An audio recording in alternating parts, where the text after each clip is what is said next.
The Tainted Glove presents Yumper and Svo at the Show podcast with Tom Yumper Garcia. Oh, what a big man you are. Hey, let me buy you a pack of gum. I'll show you how to chew it. Ooh. And Justin Svo Svoboda. As far back as I can remember, I always wanted to be a gangster. Two guys from Chicago talking movies.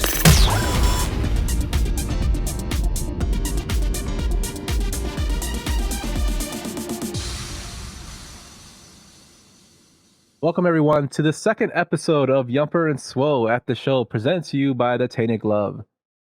I'm Tom Garcia, also known as Yumper, and I'm with my co-host, Justin Svo Svoboda. What's up, Svo?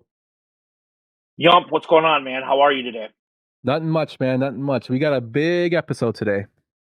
This is one that you and I have been talking about for a couple weeks now. We kind of have had it like percolating, and we're really excited to break this down. Definitely. Well, if you're listening to this podcast, you know movies are our passion. So today we're going to go into the 80s, the 80s teen movies. But before that, we got to take care of some business. The first being that we asked you guys on Twitter at Yumper and Svo, what was your favorite movie posters from our last episode? And we got some good ones. We got a Clockwork Orange by Chirizi of the 108. Pulp Fiction by Nothing But Granger, aka Chelsea. Chirizi wife Valerie Cornzy put in episode 1, which I think is really cool. That episode 1 poster is fantastic. I shared the story on Twitter about that poster, but I was working at Sony Theaters in Streamwood in '99 when episode 1 came out, and I saw episode 1 in the theater like 13 times.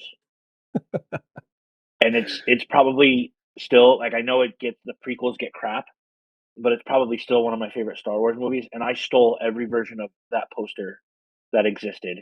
Like that, because that poster to me is iconic.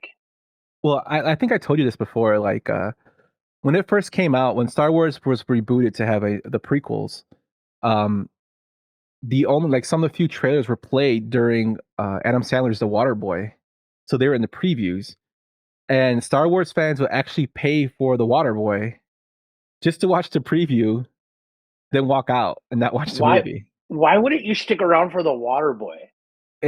I don't know, man. Some Star Wars fans are hardcore. It's not like you bought a ticket to The English Patient, right? And like you're like, oh, I'm not going to stick around for The English Patient. It's The Waterboy. Some Star Wars fans are hardcore, man. I get it. And then speaking of Star Wars, we have Return of the Jedi by Cupid Fitzmagic, which I always love that movie. It's probably behind Empire, probably my favorite Star Wars movie. And then the Beef Loaf with his deep cover, which I think is pretty cool. We refer to him as Leaf Loaf now? Yes, Beef is on his vegan diet now, the Leaf Loaf. That cover actually reminds me of a book cover. I don't know if you can see it has a tear in the middle. Kind of always reminds you of like a Michael Crichton film, a book, or was the guy who wrote Along Came a Spider, like one of those like mystery books. When Beef described this movie poster and this movie, it was his first introduction to Snoop Dogg, because Snoop Dogg's first track that he did with Dre was Deep Cover on the Deep Cover soundtrack, and then he went on to do the I don't want to call them guest spots because Nothing But a G Thing or The Chronic was kind of a collaborative thing, but that was everybody's first real introduction to Snoop Dogg, was the Deep Cover soundtrack. Yeah, and then after I think The Chronic, he did release his self-titled album. Doggy Style. Doggy Style came out in '94, I want to believe. Mm-hmm. I had a bootleg copy of that I just listened to a million times over again, at a very low decibel level, so my old man didn't hear it. Yeah, I remember when they came. My older cousins had it on tape, and my aunt had it on tape, which is kind of funny because now that you think about, like, basically cassette tapes are kind of extinct. You know, CDs are becoming extinct. Everything's digital now. Yeah, but great album. And then we're gonna close it out with The Endless Summer: The Search for the Perfect Wave. Now, this actually was submitted by my wife, which I think is kind of funny because it totally fits her personality. She is like obsessed with surfing. She surfs, so it totally fits her. And it's a pretty cool poster too. Does she love the movie Point Break? Not Point Break. She likes Blue Crush. Point Break is the best surfing movie ever. Sorry, man. She likes it. I mean, she likes Canoe. Keanu. I call him Keanu. Canoe. I call him Canoe. It's just a joke that we have. But yeah, I love Keanu. I And love that that we have these interactive questions where our listeners kind of share what they love about movies and their posters. We're gonna keep doing that. Have those interactive questions and stuff that you can submit to us. Just real quick plug. Just make sure you're following at Yumper and Spo, and we will make sure that we keep posting the interactive stuff to learn more about our audience. yes. It's at Yumper and Swole on Twitter and Yumper and Swole on Instagram. And then of course you can like and subscribe at YouTube at the Tainted Glove, where we post the video version of this. But we have some unfinished work, Mr. Savoda, and it involves the fifth element. Sir, are you classified as human? Negative. I am a meat popsicle. So what'd you think, man? So our last episode, we talked about favorite movies, and you mentioned The Fifth Element, and I was completely honest. I had never seen it before. It was just a movie that kind of always escaped me. And for some reason, I was supposed to go see it at the theater the weekend it came out, and I got in trouble. I remember pretty vividly for skipping my history class to come home and use the bathroom. I was Paul Finch from American Pie. I lived right across the street from school, and I would come home to use the bathroom. And sometimes I just wouldn't go back because you have your own fridge with your own food. But the hard part was I don't know why I just didn't go back to school. My dad was at home. He worked third shift. He was sleeping upstairs, so it's not like I could turn on the TV and watch a movie or hang out. I had to be super quiet so I didn't wake up my old man. But regardless, I got in trouble for skipping school, and I couldn't go see this movie with my friends the weekend it came out. And it has always just eluded me. Like I never watched it. I started it many times. I never finished it. And I made a promise to you this week to watch it. And I did. I bought it on iTunes and I sat down and I watched it. And it was kind of everything that I expected it to be. It was like a mid 90s sci-fi action movie. What I didn't realize was how dope the cast was. I was not expecting Luke Perry, and I think I texted you while I was watching it. I was like, "Holy crap, Luke Perry! Rest in peace." R.I.P. Um, Luke Perry. my favorite character on 90210 growing up, Dylan. um, Dylan. Yeah, I also was not expecting Chris Rock because once again, this movie has eluded me.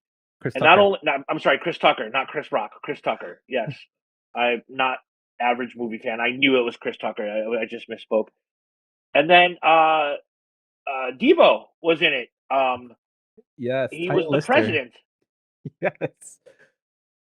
Dude, and not to mention Mila Jovovich and Bruce Willis. It was just kind of a fun, goofy mid '90s action sci-fi movie. Um, the aliens were so bizarre, and it felt like a Lost in Space type thing. It wasn't what I was expecting, but in a good way. Like it was fun. I would watch it again. It was always just a movie that was on, and I never sat down and finished it. And I've finally seen it now, so I can kind of cross that off the list. yeah, it's just one of those movies that I mean, it's not like a perfect movie. I'm a really big person with visuals, and I think like the illuminate colors they have. You have Gary Oldman in there as Zurg, and then of course Bruce Willis, Chris Tucker. It's just like a fun movie, and that's why I use it to throw around when I'm not feeling well because it lets you zone out and just enjoy it. Also, two quick things. The person finger that Bruce Willis talks to on the phone, the guy who owns the cab company, that's actually Vin Diesel. I found that out like a few years ago. He had a small role just doing his voice, which was Really? yeah. And funny story about Chris Rock, since you mentioned him and confused him with Chris Tucker. At my previous career, I used to work for a detention center, the biggest one in the country, and they filmed Empire there. Empire, the show on Fox. And Chris Rock's character was supposed to be in jail. Like him and Terrence Howard's character were in jail. Well, Chris Rock was walking through the school area, and one of my good friends there who looks just like Kevin Hart. If you've seen Kevin Hart, my buddy looks exactly like him, like splitting image. He saw him and he's like, told the kids. The kids are like, "Oh man, that's Chris. That's Chris." And he's like, "Yeah, yeah, man, that's Chris Tucker." And Chris Rock heard him and looked at him and was like, "What the fuck you say?" But he's like, "What?" And he's like, and then Chris Rock became a dick and was like, "This is not supposed to be jail. This ain't jail," and just started talking crap. But it was just funny that you called him Chris Tucker, Chris Rock, because it just made me think of that. I give my wife some grief sometimes because we went to go see the Avengers Endgame, and at the end of Endgame, like everyone's seen it now, so I can say what happens. But Captain America gives his shield to um, Falcon, Mhm. and my wife in the middle of the movie theater looks at me and she's like, "Why did he just give his shield to Black Panther?" I'm like, "Kelly, not all black people look alike." And Yeah. I just did the same thing with Chris Tucker and Chris Rock. Well, So it wasn't when meant, but no, I know. my wife is horrible at movies as well. I asked her if she knew who Jeff Goldblum was when we were watching Jurassic Park one time, and she's like, "The only movie I know Jeff Goldblum from besides Jurassic Park is that movie Bug." I was like, "What? Like the Fly?" She's like, "Oh yeah, yeah, Fly." So I give her grief all the time. But I'm glad you liked it, man. It's one of my faves, like chill movies. I did. I enjoyed it. I enjoyed it. I would watch it again. Like maybe I would pick up on some things that I've never seen before. Excuse me one second, guys. But I did enjoy it. It was very visual. Like the other thing I like is the movie art. I know we have this looks like a fan's take on the movie art, but the poster is pretty iconic as well. Yeah. And if you're wondering what he's talking about, you can check us out on the video version at the Tainted Love to watch the video version with a nice little presentation of everything. All right, so let's get into it. So our next topic is we're going to go into the 80s teen movies. But in your opinion, so what makes a great teen movie? I think that the topic of the movie has to be relatable, right? It has to be something that someone that's, 12, 13, 14 can relate to, and not just those ages, but, all throughout your teens. Um, every teenage boy thinks about girls and, vice versa, or relationships or dealing with your parents. And I think those topics make a great teen movie.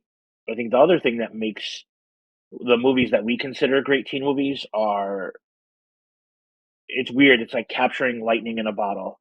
You got to have the right cast. You got to have the right topic, and it's all about just kind of capturing that moment. What about you? What do you think? Totally agree. I echo everything you said. I think a good teen movie captures the essence of what it is being a teenager, the struggles you go through, the social interactions you go through. Also, in this particular sense, it captures what it is being a teen in the 80s. What was popular at the time? What's the pop culture at the time? Um, what is social status at the time? You know, what is considered weird? Like as we evolve, things are different now than they were back then, obviously, but things are considered more normal now than they were. It's kind of like in the 1950s how people thought rock music was strange, and now it's kind of the norm as we progress through time. So I think it captures everything, the essence of the time. It gives you a kind of like a look into the teenager's life or teens' lives, and it kind of makes them relate to struggles that can happen to today that are still ongoing. Yeah, absolutely. I completely agree with everything that you just said, and it's bizarre when I think about like I'm 40. I think about like man, I do not miss being a teenager at all. Right? Like it's a weird time for kids, and the things that they're dealing with were so different in 1984 versus 2022 with just access to everything and technology and even like the way people parent. Like I'm not a parent. I know you're a parent, but like I feel like parenting styles have like strategically shifted like to adapt to the times. So like you watch like The Breakfast Club or one of those elite teen movies and you talk about relationships with their parents, and it's different, but it's still the same. And I think that's what makes a great like teen story. Yeah, definitely, definitely. Like relationship with parents, bullying, um, social status still is something that's, believe it or not, still existing till today. Like there's the kids who have are well off, and then there's kids who have families that struggle. So I mean, that's still in there. Um, so that's what we think actually makes a great teen movie. What do you guys think? Give us a shout at Yumper and Swole on Twitter and let us know using hashtag Great Teen Movie question mark. And with that, me and Swole came into 3 tiers that we're going to judge these movies by. Now there are a lot of movies we're going to go through, so this is going to be a long episode. So buckle up and get your popcorn for this one. But we have 3 tiers of teen movies. We have a tier A, which means the movie really sums up pop culture, but it still holds up for the time and currently relates to teens and influenced the entire teen movie genre. We have a tier B where a great teen movie but doesn't hold up today, really fits the time period. And then we have a tier C, movie was okay or bad, and it really didn't make an impact. We also have a couple curveballs for you guys that we want to know what you think. Is this considered a teen movie? And we'll kind of get into that at the end, but we really want to know what you think. So let us know when we get to that point. If you think this is a teen movie, why you think it's a teen movie, or why you think it's not a teen movie. Yes, and also just a heads up, guys, this is our opinions, so this is not set in stone. Everybody's opinions are differently, but we do want to hear what you guys think and how we rank things, and would you rank them differently? So let us know on Twitter and just tweet at us about it. And with that, let's get into our first movie.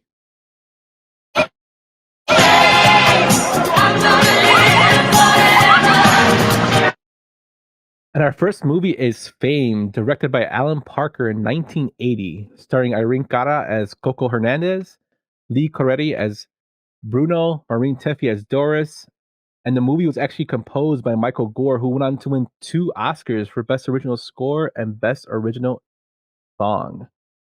Now, the movie is mostly chronicling students at a high school performance arts school that basically shows them to take dance, acting, song, and it shows them as they progress and the issues that they deal with. So, Swell, what do you think of the movie Fame? So I was having a conversation with my wife earlier today when we were talking about the pod, and I feel like Fame is very, very much like the movie Scarface. Now, hear me out. I am a white dude that lives in the suburbs. I do not relate to some of these things that these teenagers were going through at the time, socioeconomic, teen pregnancy. I don't relate to any of the things that were like going on, you know, here. But there is a group of people that relate to this movie just like they do Brian De Palma's Scarface. I think Scarface is a terribly overrated movie. That's for another episode. But this movie has a time and it has a place.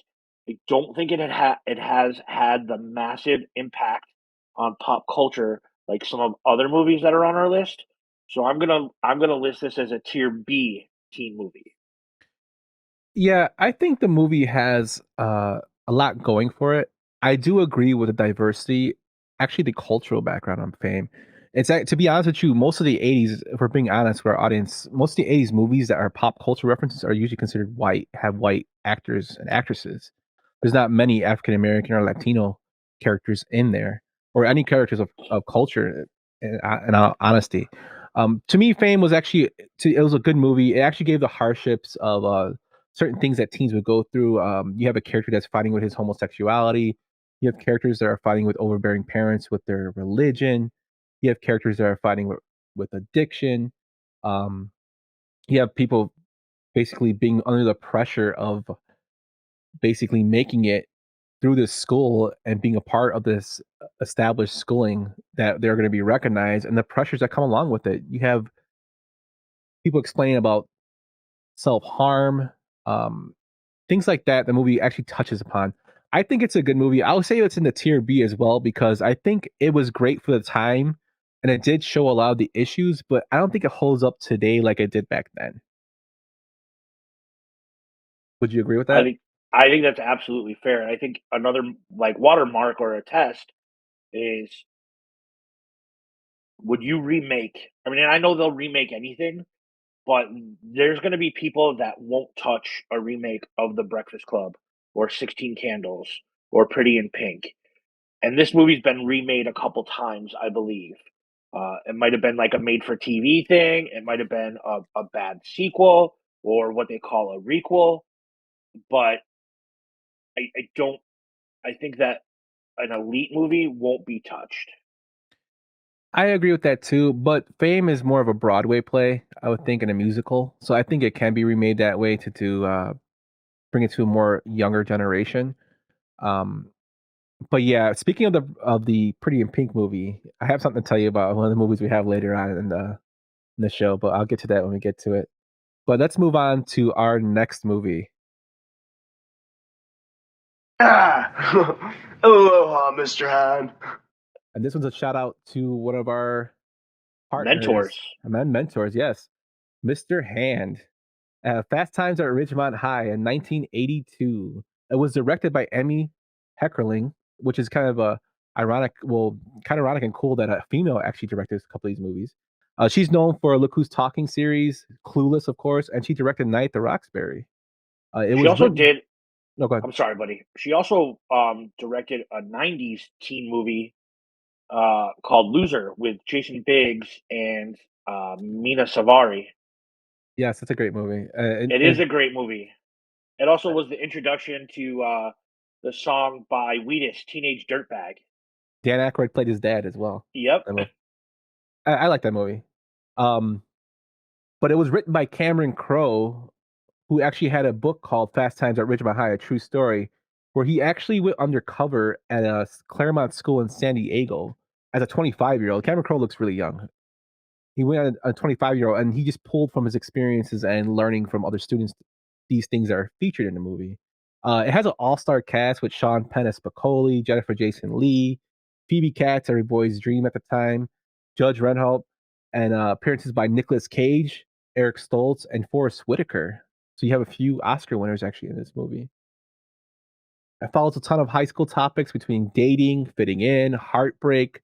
You have the drug use, and you have the crazy teachers, Mr. Han. The movie was ranked number 2 in the Entertainment Weekly's top 50 best high school movies of all time.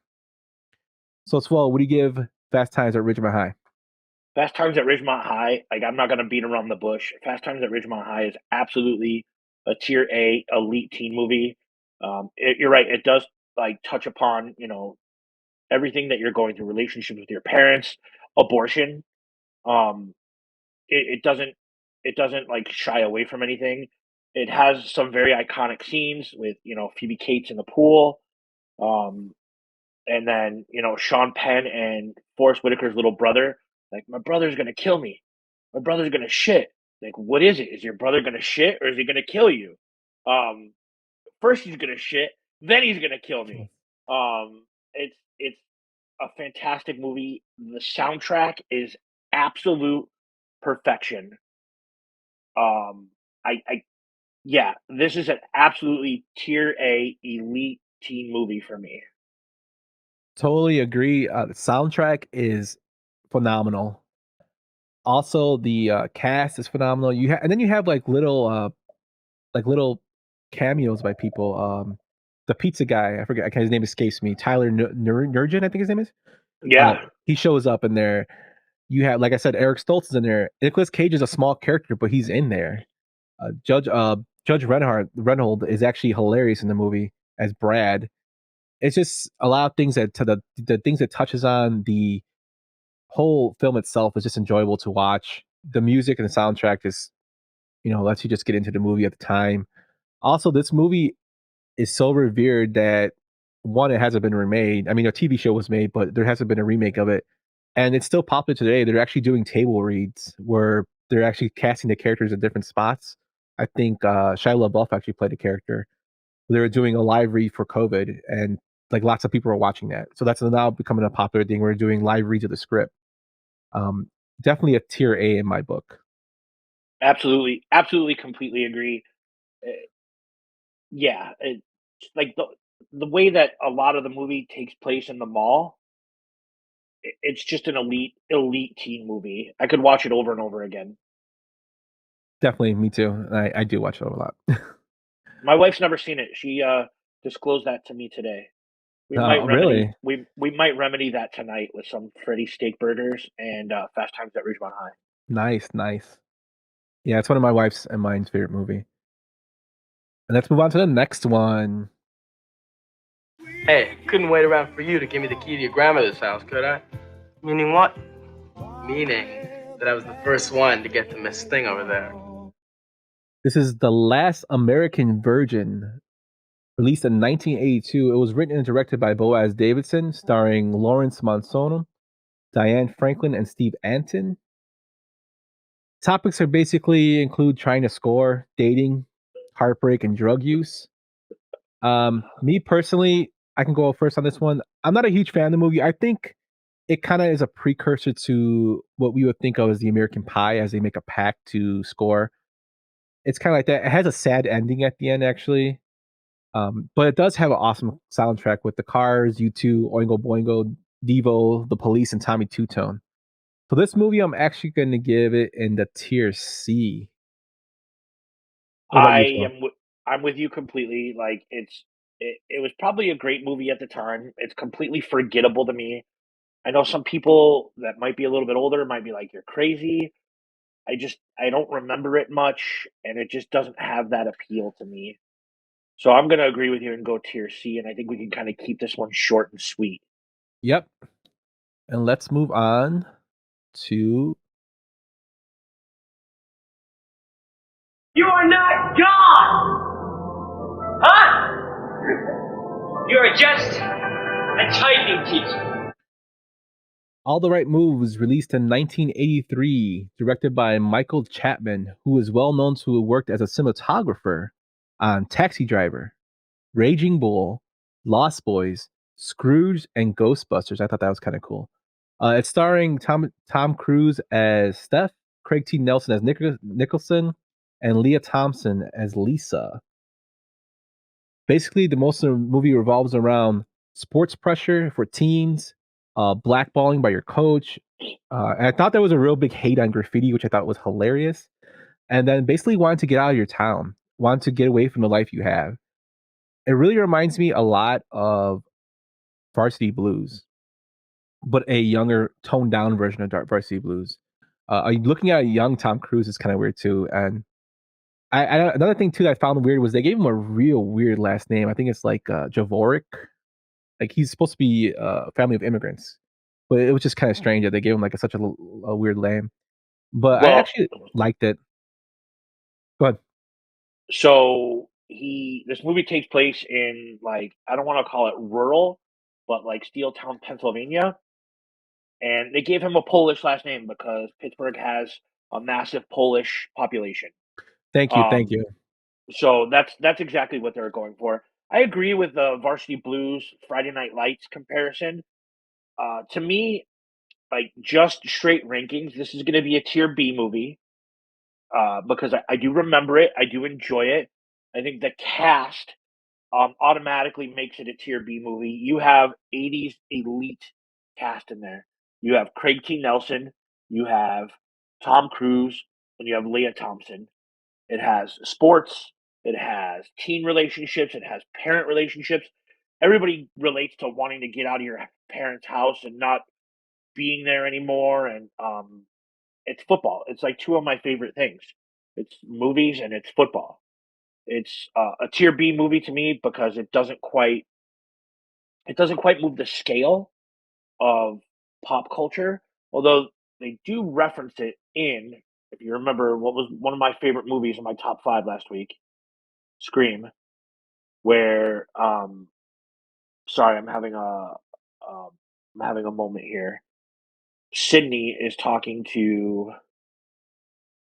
um what's her name? I'm sorry. But she's like, I can stop by the video store, we can rent All the Right Moves. If you pause it just right, you can see Tom Cruise's penis. Oh, What is Jesus. her name? She dated Marilyn Manson. Why am I having this brain Oh, Rose fart? McGowan. Rose McGowan. Rose McGowan. Rose McGowan. Yes. But yeah, like they quote this movie in Scream.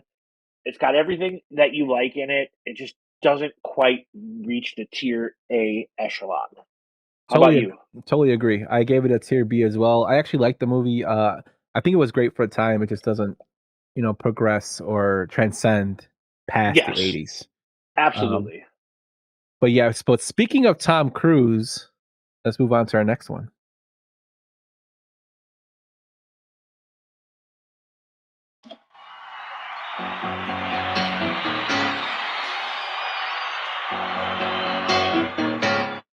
Just with those piano keys, you can tell what it is. 1983's Risky Business.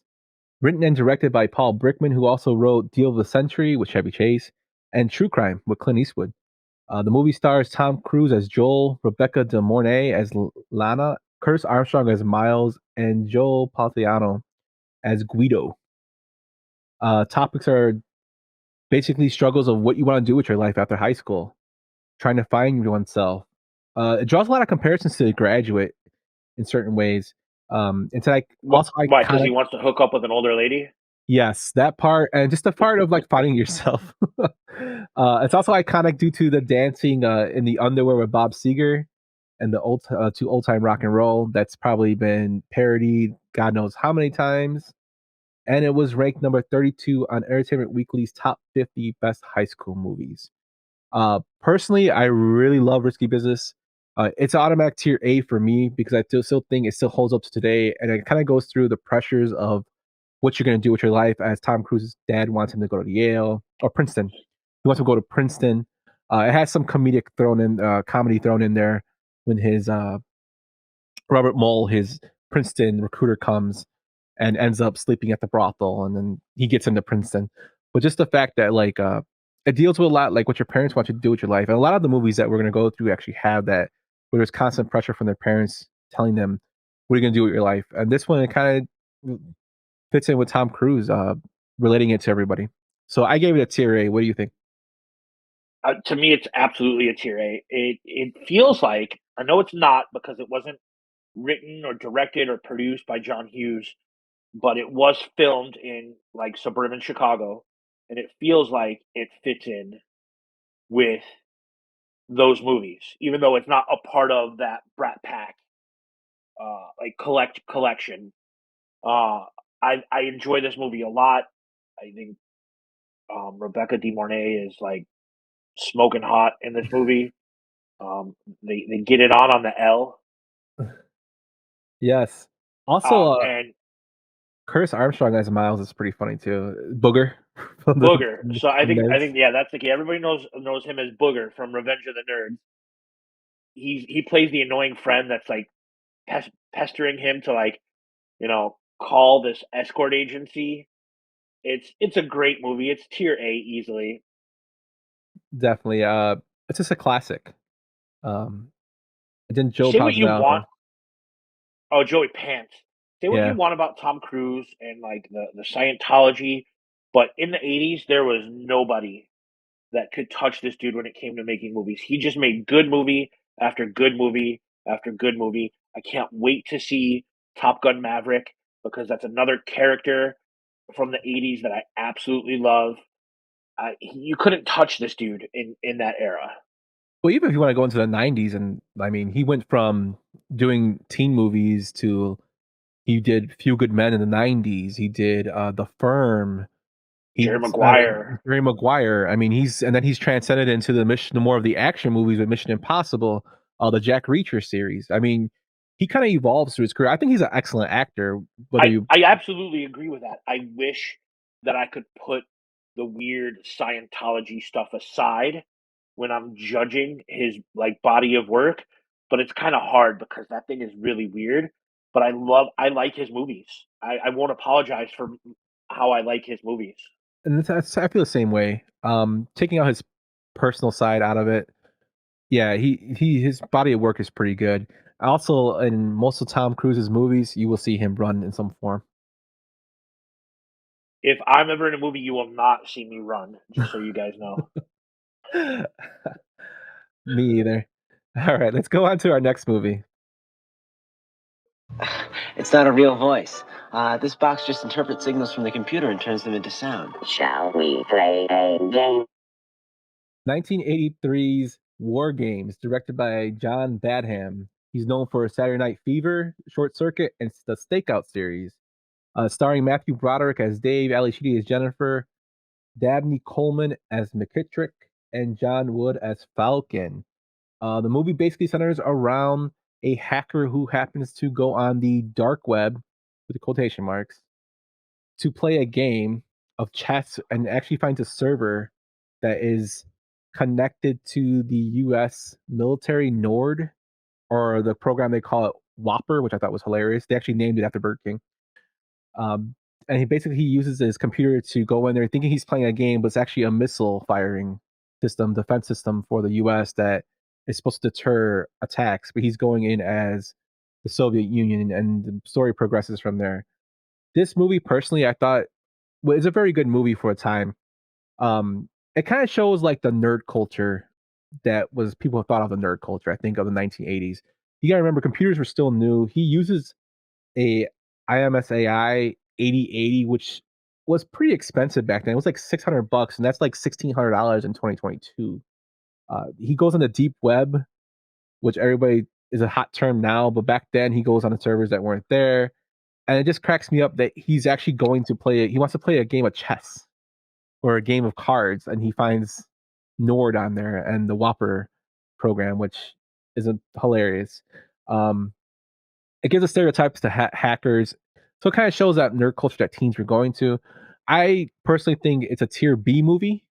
It's great for the time, but it definitely doesn't transcend because one, the technology's old, and two, it's a movie that they thought was about hacking, hacking and kids on their computers. One cool thing though is the last part of that quote we heard, "Want to play a game," which we find out was used later in the Saw movies. What about you, Swell? So I agree with the tier B ranking with you. I think we're in sync with a lot of these. Um, it also is another 80s movie where it just kind of perpetuated hatred between the United States and Soviet Union or Russia. And it's just like Red Dawn and Rocky Four. There's so like it kind of plays into that. It's fun, it's goofy, just like Scarface. It dates itself. The technology dates itself. The music dates itself. And I buy Matthew Broderick as a nerd. Like I really do. But it's It's still just a no, go ahead. it's still just a tier B movie. It's just crazy. Every time I hear his voice, I only can think of one character, and that's I Ferris Bueller. know. The And I love Matthew producers. Broderick. Producers is another great movie, but It is. but I like the original Producers with Gene Wilder. But I mean, the remake was good, and he did the Broadway I'm for a long time. I'm just kidding. I know you were talking about Ferris Bueller, dude. No, but just like he has like this, I don't know, just his voice, like it's the first thing you think about. But yeah, I It totally is. agree. Totally agree with you. It's a tier B movie. So let's move on to our next one.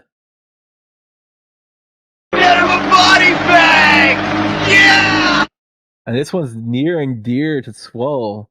If you listen to our last episode, you'll know why. The 1984 Karate Kid, directed by John Avildsen, who did the Rocky series and Lean on Me, starring Pat Morita as Mr. Miyagi, Ralph Macchio as Daniel, William Zabka as Johnny Lawrence, Elizabeth Shue as Allie, and Martin Kove as Kreese. This movie dives into a lot of topics, being mostly centering around fitting in at new places when you move, finding yourself, defending yourself, standing up for yourself. And this movie actually inspired a lot of people at the time to get into karate. It's ranked number 40 on Entertainment Weekly's top 50 best high school movies list. So, give us your rundown of it. This is absolutely tier A, elite 80s teen movie. Ralph Macchio is the Karate Kid. Every teenager tried to emulate the crane kick when it came out. Elizabeth Shue and Leah Thompson were 80s heartthrobs. Like, and I know heartthrobs maybe for dudes, but they were the actresses in 80s teen movies. Adventures in Babysitting, Back to the Future. They were it. And this movie deals with moving to a new place and fitting in and bullies and this weird relationship with an old man that you befriend. Um, this is my all-time favorite movie, easily. I love this movie. It's absolutely tier A. I can watch it once a week. It's the Totally, best around. totally agree. Tier A for me as well. Uh, this movie transcends through time, even though the sequels were not as great as the original, and sometimes that happens. But if you look at now, the biggest craze on Netflix is Cobra Kai, which is based off the Karate Kid, and just the transcending of being bullied that still happens today. Going to someplace new, having to fit in, that still happens today. Finding confidence in yourself, that still happens today. People looking for mentors, single parent families, kids who are raised by their mom, they're looking for that father figure. Mr. Miyagi was Daniel's father figure. That still happens today. And it can be vice versa, a girl looking for a father figure. But it's just it's just a classic, man. I think it's probably they claimed it to be one of the best sports movies of the 80s, believe it or not, from articles I was reading. And this is over Rocky, just because of the way it touched so many of the generation. And it really put off the boom to karate. So definitely a tier A. It's fantastic. I love it immensely. I wish we could have a whole episode breaking down this movie and a rewatch. Maybe we will, but it's just perfect. Hmm. Well, let's go on to our next movie. Now I gotta cut loose, footloose, kicked off Sunday shoe. 1984's Footloose, directed by Herbert Ross. He's mostly known for plays, but he did direct Steel Magnolias, if you've seen that movie, another 80s movie. Written by Dean Pitchford, who's known for musical contributions on films such as Fame, Shrek 2, and the Lizzie McGuire movie. Starring Kevin Bacon as Ren, Laurie Singer as Ariel, Diane West as Vi, John Lithgow as the Reverend Moore, and Sarah Jessica Parker, as well as Chris Penn. Basis of the movie is basically rebellious nature of teens, how society finds things that are bad when they don't understand them, how bad experiences can lead to extreme consequences and measures, and overbearing parents. So take a shot at this one. Footloose is a tier A movie for me. The just based on the Kevin Bacon teaching Chris Penn how to dance. The soundtrack is fantastic. The movie, it's good. Like this kid picks up and he moves from Chicago to this small town, and he doesn't fit in. He wears a skinny tie and a members only jacket to school when everybody else is in flannels, and they have tractor races and they play chicken on the tractor. He gets a job at like this grain and feed department, and he's just trying to fit in, and he pisses people off, and all he wants to do is dance, man. That's all he wants to do. I love Footloose. My family loves Footloose. This was a movie that my aunt and my cousins would put on like and just watch again and again. It probably wore out the VHS and the DVD. It's absolutely tier A for me. It's one of those elite movies that just kind of sticks around. They've remade it a couple times. No, they've remade it once, and I know they've like turned it into a play. I've never seen the remake, but it's just a great movie. Yeah, I totally agree. It's a great movie. I have in my notes tractor, the tractor chicken. That always stuck out to me about the movie. That let's update chicken and do with tractors. That just makes me laugh. But definitely touch on a lot of subjects, like the subject of things that kind of scare people. So if you don't understand them, it scares them, or some bad experiences from them happen to you, but not everybody else. You want to just basically outlaw them. And that's basically what happened with the movie. The story of the movie, the whole point of the movie is dancing is outlawed, but not just that, also alcohol, and late night activities. And that's outlawed because the Reverend's son was killed by a drunk driver. Like there's a lot of influence on that, and then also the mob mentality, how things they can get carried away when they start burning the books, and then he realizes what's going on. Like I'm wrong. So it's definitely a tier A movie for me. It touches on a lot of issues that, like I said, dealing with overbearing parents, religious parents. I know a lot of people who've dealt with that. Overbearing parents. I've done a lot of people dealt with that, and it's the rebellious natures of teenagers. Like they're not going to be the status quo. Uh, Laurie Singer, who plays Ariel, her parents are too overbearing on her, so she rebels. Typical teens. I mean, even kids in general. My 5-year-old rebels against everything. But yeah, tier A movie for me. Really loved it. I think you nailed that completely. I love it. Let's get into our next movie. Avenge me! Avenge me! This one is Red Dawn. In 1984, it was released, directed by Henry Dean Stat. No, actually, it was co-written and directed by John Milius, who did uncredited rewrites of Dirty Harry and Jaws. He wrote Apocalypse Now, Geronimo, Conan the Barbarian, and his co-writer Kevin McReynolds went on to direct Robin Hood, Prince of Thieves, Waterworld, and 187. The movie stars Patrick Swayze, Charlie Sheen, C. Thomas Howell, Leah Thompson, Jennifer Grey, and Powers Booth, as well as Henry Dean Stanton, who's actually the person screaming "Avenge Me." And he actually appears in another teen movie that we're going to get to. The topics include the horrors of the American War from a high school perspective, using teens in high school on the atrocities and the things of war. Just really opens up your eyes to the movie. Movie was based on actually Hitler's plan to invade the U.S. in World War II, so it was inspired on that, which I thought was very interesting. This movie, I kind of like this movie a lot. I'm gonna give it a tier A, which might be surprising, but reason being is because besides the storyline of Russia and the Soviet and Cuba invading the U.S., I think this movie kind of puts into perspective. When we watch war movies, most of the stuff, all the fighting is usually overseas in Europe. Those are stories that they're off land. But what if they come here? What's going to happen? We're going to have to fend off ourselves. I just think this movie kind of shows that, and it shows like the horrors of war. Like a lot of the main characters in this movie die. Spoiler alert! But I mean, if you haven't seen it in 30 years, sorry. But I think like that aspect really made it stand out to me, and I think it still holds up today. The remake, by the way, sucks. I would not recommend that. But this one, go check out the original. Who do you think, Swell? I agree that the remake was awful. I am a little disappointed that you didn't use the Wolverines as the sound clip. So I did have that. I think you really dropped the ball on that one, buddy. I did have that one, but I could not get a good sound clip for it. No, that's okay. It was all crackly. I wanted to use that one because that's probably one of my favorite parts too. I love this movie. I think it's great. I think it dates itself just like a lot of 80s teen movies date itself. I don't think it had the impact that other movies did. I'm gonna go tier B for this movie. But I love it. I absolutely love it. And a tier B rating, in my opinion, is not a bad rating at all. It just some movies have more of an impact or like touch more people than the others do. So it's a tier B movie for me. The cast is fantastic.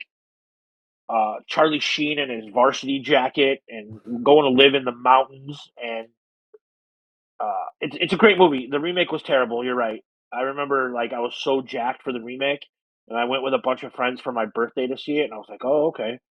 I'm like, I'm so glad I spent my birthday like doing this. Isn't Josh Peck in that movie? I think he is, yeah. Okay. And Chris Hemsworth? Yes, yeah, it's bad. It's bad. It's bad. But it's a tier B for me, boss. Well, it's our first disagreement, but that's cool. Yeah. I mean, it is like I said, these are all our opinions, so movies are going to affect each other, each of us differently.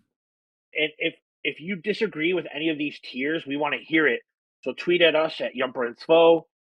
We have our Instagram at Yump and Svo, and then also you can comment when the video's up at the Tainted Glove where we post the videos. Yep.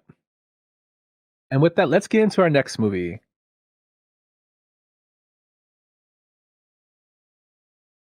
This is the single worst day of my entire life. 16 Candles, released in 1984. And listen to this, you're going to hear this name a lot from the rest of this review. Directed and written by John Hughes, who was known as the king of the 1980s teens movies. He Rest in also wrote, peace. yep, rest in peace, John Hughes. He also wrote Planes, Trains, and Automobiles, National Lampoon's Vacation and European Vacation, Dutch, which is a classic, Career Opportunities, Oh. and he actually wrote Home Alone.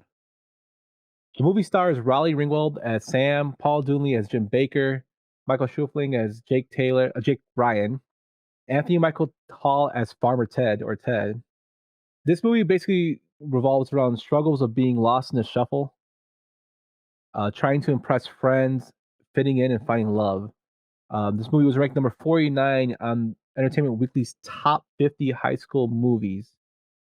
I can start us off with this one. So I really like 16 Candles, but I'm going to give this movie a tier B. And the reason I'm going to give it tier B is because there are a lot of stereotypes in this movie that kind of don't transcend into where we are now. I love the Donger character, but it's kind of real stereotypical Asian. Um, the movie overall, the story and whatnot, I thought was very good. I do think it touches on issues that teens deal with, especially Molly Ringwald's issues with her family, just kind of ignoring her and going for her older sister.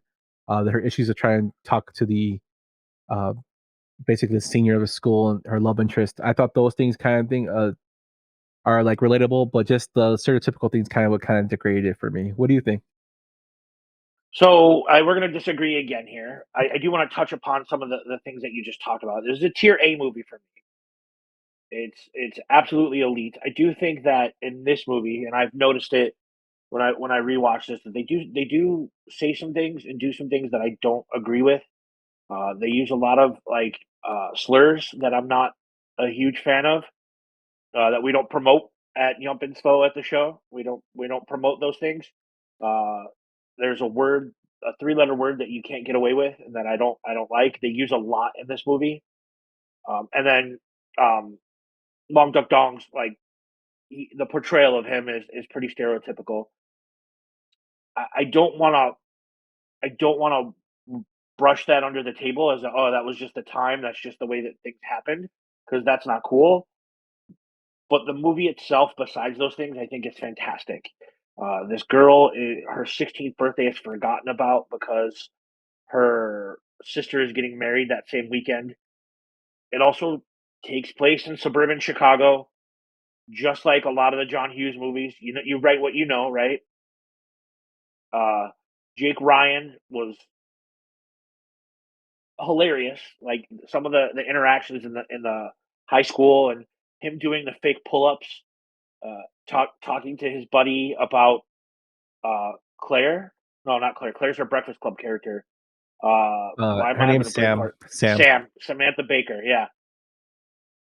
Um, I love this movie. It's absolutely tier A, but I don't love the things that we talked about at the beginning.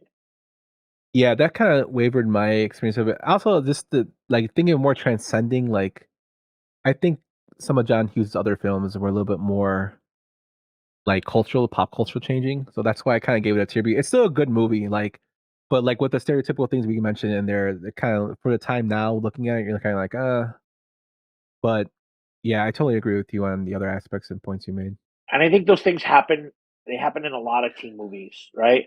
You, you're gonna notice it when we do our '90s episode with can't hardly wait and American Pie, where some of those words and some of those slang is not cool. In our book, I feel like I can speak for you on this.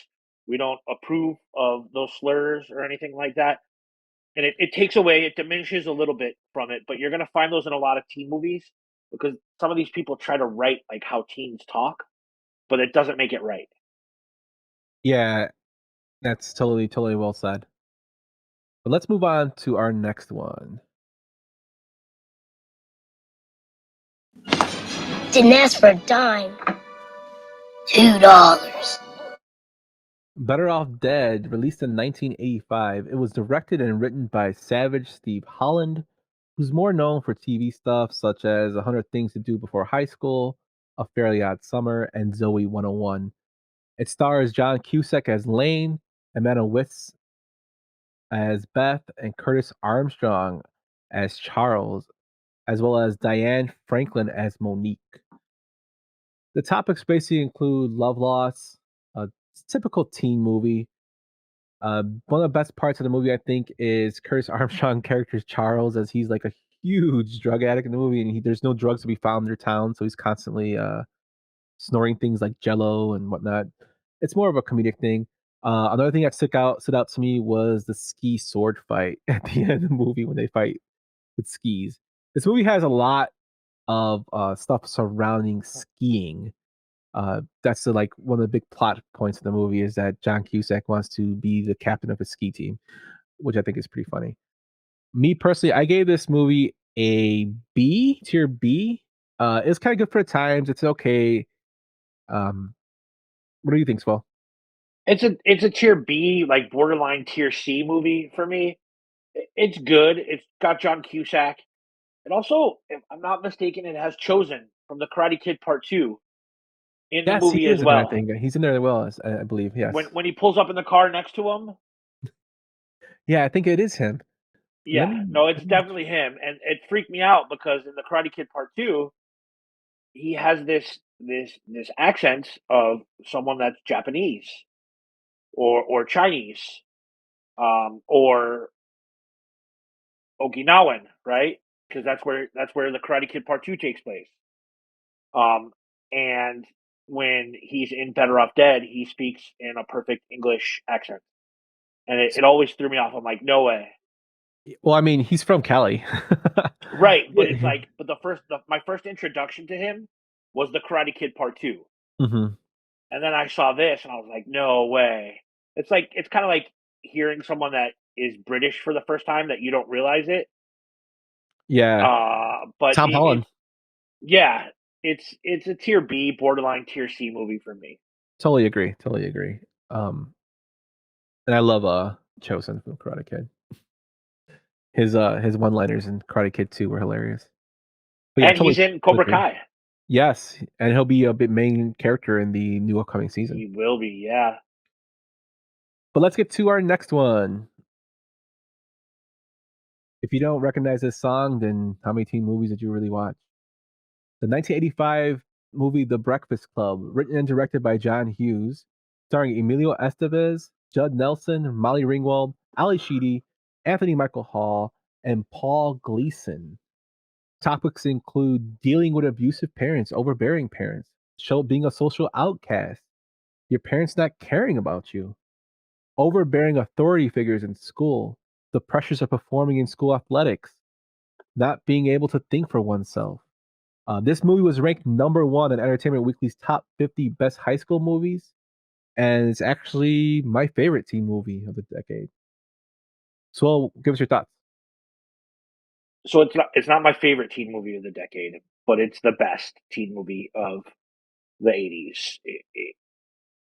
It's been copied, it's been quoted. The music is instantly recognizable. The cast is fantastic. I remember watching it on like WGN on like Saturday nights and just being infatuated with it. It's perfect. It's really the perfect 80s teen movie. Definitely. Totally agree with you. Tier A all the way. Deals with a lot of issues that are still ongoing today that were going on then. A really big fan of the Brat Pack. I would say that this is even like if there's a tier A, this is above tier A. Like this is the gold standard for teen movies. Totally agree. Like I didn't this mean to has cut you off there either. no, I'm sorry. huh, I that's love all you. good. Please forgive me. I love you too as well. No, totally agree. Gold standard. This is where you want to be as far as a teen movie. This movie transcends time. This movie, like you said, still parodied throughout. Like none other teen movie have parodied. Just like little things from there. This movie draws like influence on pop culture and culture in general. There's been references to it in The Simpsons. There's a reference to it in other TV shows. Um, it's just awesome. I think it's John Hughes is probably his best teen movie film, in my opinion. But it just shows you like as far as the time and everything that can go past that. into the 90s, 2000s. It just holds up to it and beyond. And they're actually doing a table read for this or a script read that's going to be released this year, I believe. I don't know if the original cast is doing it, but there have been things saying that it's going to be presented. Maybe it might be another video version like they did the one on YouTube. But I did find some things interesting about this movie, though. Uh, Alan Ruck, who we know as Cameron from Ferris Bueller, actually auditioned for Bender, and Emilio Estevez actually auditioned for Bender as well, and was given the role of Sporto. But I thought that was kind of interesting. Yeah, there's so many like fun like trivia facts like about this movie and like filming it in a local high school. It's a John Hughes Chicago movie. Molly Ringwald is Awesome. gorgeous, like Yeah. awesome, gorgeous. Like Ali Sheedy takes out a Prince album and is like reading the cover during her lunch. It just has so many like funny scenes too. Like when Judd Nelson was perfect in this role. When he does the uh reenactment of Brian's house, Big Bry's house as he calls him. And he does his parents talking to each other and his dad Like going fishing. it's funny, like the reenactment, that scene you're talking about is hilarious, and it's also heartbreaking at the same time when you look over at Anthony Michael Hall and Andrew Emilio Estevez recognizes it, and he's like, "Okay, well, what about your house?" Yeah, and it touches on the darker side of teens. Bender's family, he was abused, and that kind of explains why Bender is the way Bender is. It kind of touches on all the little social classes and experience that teens can have in high school. So I thought it was really good. I found out doing research for this episode that actually Judd Nelson said that there were talks to actually having a sequel. I know at the end of the movie they say what's going to happen on Monday because they're in Saturday detention, uh, but they never, really talk about it except when Claire says that they'll go back to their normal, the normal interactions. But Judd Nelson actually said that he talked to John Hughes about doing a sequel, but that kind of never came to fruition. So it's something I don't want them to do a sequel to. I don't even want a remake. I think the original holds, its ground pretty well. I don't know if the character interaction would be the same if you took it outside of the four walls of that library. That's kind of what made this movie unique. Was it all took place in one room in this library, and these four people were forced to have lunch and spend the day together that wouldn't normally like spend the day together. And if you took it outside of those four walls, it would change everything completely. You don't need a sequel to perfection. You don't. Totally agree. And I know it's 40 something odd years later. It just doesn't need to be done. Totally agree. Anthony Michael Hall is too busy killing Michael Myers right now. Or getting killed by Michael Myers. Or getting killed by Michael Myers. Evil dies tonight. God, I hate that movie. Oh my god. You're a dick. Let's move on to the next movie. And now, crowd for this baby. Talk about I threw you a curveball there. You thought I was gonna go with "Hey You Guys," huh? Hey, you guys, or I thought you were going to play Cyndi Lauper. Oh, I should have played Cyndi Lauper. But the 1985 movie The Goonies, which was directed by Richard Donner, who also directed The Toy, all the Lethal Weapon movies, Scrooge, Radio Flyer, Assassins, Maverick, and Conspiracy Theory. The screenplay was written by some guy named Christopher Columbus. Oh, and the story, it was created by some guy named Steven Spielberg. The movie stars Josh No big Brolin, deal, right? Sean Astin, Corey Feldman, Jonathan Kiyu Kwan, Jeff Cohen as Chunk, Carrie Green as Andy, Martha Pimpleton as Steph, and Robert Devine as Jake Fratelli, Joey Pants as Francis Fratelli, and Anne Ramsey as Mama Fratelli. This movie, to me, is a legit Indiana Jones with kids. That's who I think about it a lot as. They're saving their home, they're going through financial struggles, and all their friends come together to see if they can find treasure. This movie personally holds up to me till today. It's referenced again all over. Has an all-star cast. Anne Ramsey as Mama Fratelli is hilarious. She's in another hilarious movie, Throw Mama from the Train. Great actress. Just tier A all the way for me. What do you think, Swole? Yeah, I think it's absolutely tier A. I mean, I tattooed Goonies Never Say Die on my arm, because Goonies never say die, right? I think the cast is fantastic. I think that your description is spot on. It's Indiana Jones meets Home Alone. It's quoted in pop culture all the time. You know, one of my favorite bands, the Ataris, wrote a whole album and named it So Long Astoria after the Goonie stuff. It's a great movie, man. It's super fun. I always remember watching it on the Disney Channel back in the day, and they always showed the deleted scene with the octopus that's not in the theatrical version. So when I The went Pizza back and I watched Radio. the theatrical version, I'm like, where the hell is the octopus? And you have to watch like the deleted scenes to get the octopus. They took it out for like time constraints. Yeah, It's super fun. that's why it's funny at the end of the movie when they mention it. They're like, well, the octopus, and everybody's like, Yep. what? The octopus? What octopus? And I remember when I was a kid, I'm like, wait, what are you talking about? I just thought they were lying. But then I saw that scene. I'm like, oh, that makes sense. So they stick the Walkman in his mouth, his beak. So yeah, Absolutely. great movie, man. There's been talks of actually having a sequel to the Goonies as they're older. I don't know how that would work. I know most of the cast said they'd be down for it, except Chunk, and I don't think you can have a Goonie movie without Chunk. So I kind of like it to stay where it's at. That's just my personal opinion.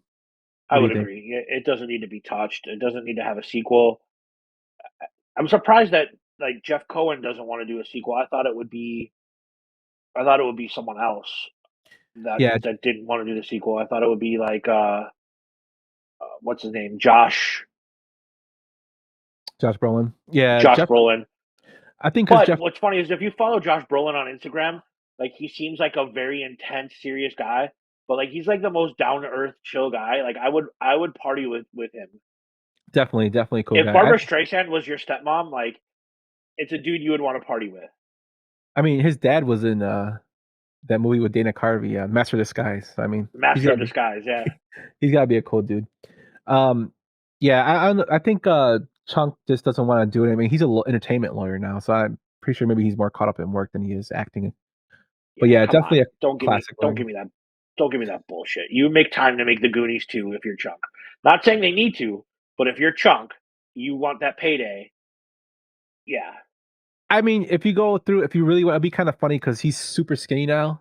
he is. So it would be like kind of funny you see him in the future, like, oh, Chunk is skinny now. But yeah, I Like a mean, skinny dude doing the truffle shuffle. if they're gonna do it, they gotta do it soon because they're not getting any younger. Now just leave it alone. All right, let's move on to our next one. I was thinking of the immortal words of Socrates, who said, I drank what? Real Genius, released in 1985, directed by Martha Coolidge, who also directed Lost in Yonkers, Material Girls, and episodes of Psych. Starring Val Kilmer as Chris, Gabriel Jarrett as Mitch, Robert Prescott as Kent, and William Atherton as Professor Hathaway. Topics include fitting in, the pressures of not being normal, and trying to go through them in school, the schooling atmosphere. This movie, I think, is okay. I thought it was pretty funny. There's a lot of funny parts to it.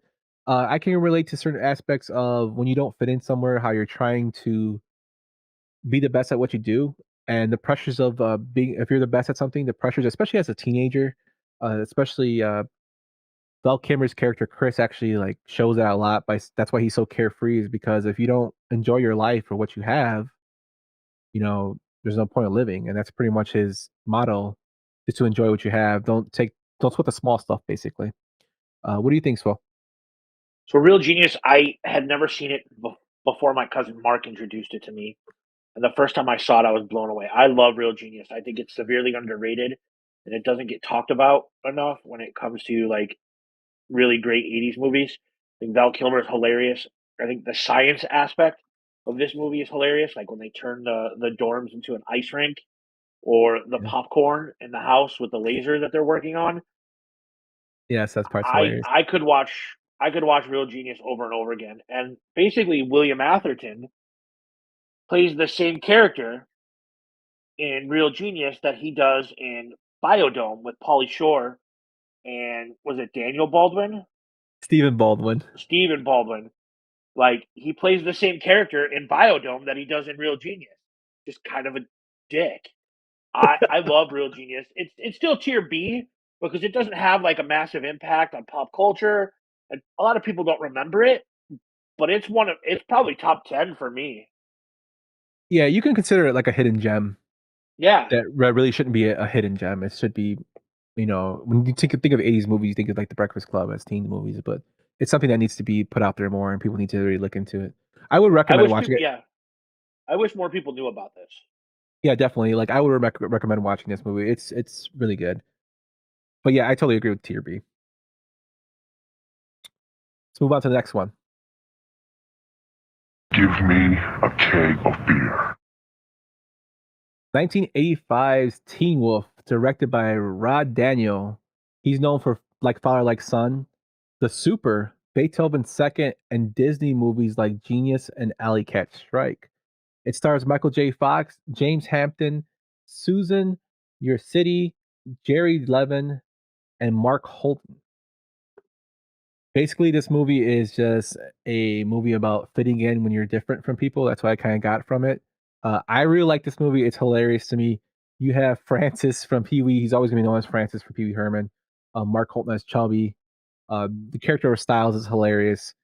This movie is a tier B for me. I think it was really good for the time, but doesn't really transcend into the future. It didn't really have like a huge impact on pop culture. I also find the scenes with the basketball playing were very hilarious as they were kind of non-realistic. But it's just, yeah, it's a total, like this is the epitome of what a good 80s movie would be, in my opinion. What do you think, Swell? I absolutely. It's what did you say? Tier B? Yeah. It's tier B. It's a great movie. It's funny. It's goofy. Michael J. Fox was or is an icon. The basketball scenes are funny. The party scenes are funny. Him surfing on the roof of the van, it's awesome. My dad probably hates this movie because I made him rent it a bunch of times. I even made him rent Teen Wolf 2 with Jason Bateman a bunch of times, even though it's nowhere near as good. Has a good song in it, though. What song are you referring to? Send Me an Angel by Real Life. Oh yeah, it's a good. It's definitely tier B, but I love Teen Wolf. Yeah, so do I. Definitely a tier B. There's certain like just Styles to me is hilarious. How he's always trying to scam or run a side hustle. The coach from the basketball team's hilarious, especially when he gives him his three rules of never get less than 12 hours sleep, never talk to a woman with a tattoo of a dagger, and never play poker with a guy whose nickname is after a city. Like just little things like that thrown in there are pretty funny.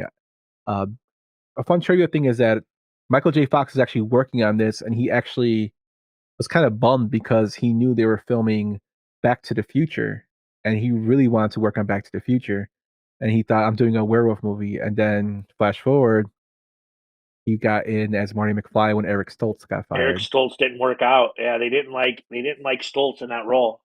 Yeah, and I just read an article saying that Christopher Lloyd was kind of like upset when that happened. He didn't know how it was going to work, especially for his character, and he felt bad for Eric Stoltz. But Eric Stoltz landed on his feet. I mean, absolutely, Eric Stoltz landed on his feet. We'll be talking about him in a little bit here, I think. Yep. So let's move on to our next movie.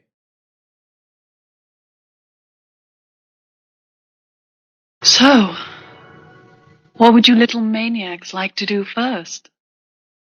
1985's Weird Science, directed and written by John Hughes, starring Anthony Michael Hall as Gary, Ian Michael Smith as Wyatt, Kelly LeBrock as Lisa, and Bill Paxton as Chet. Movie basically revolves around fitting in.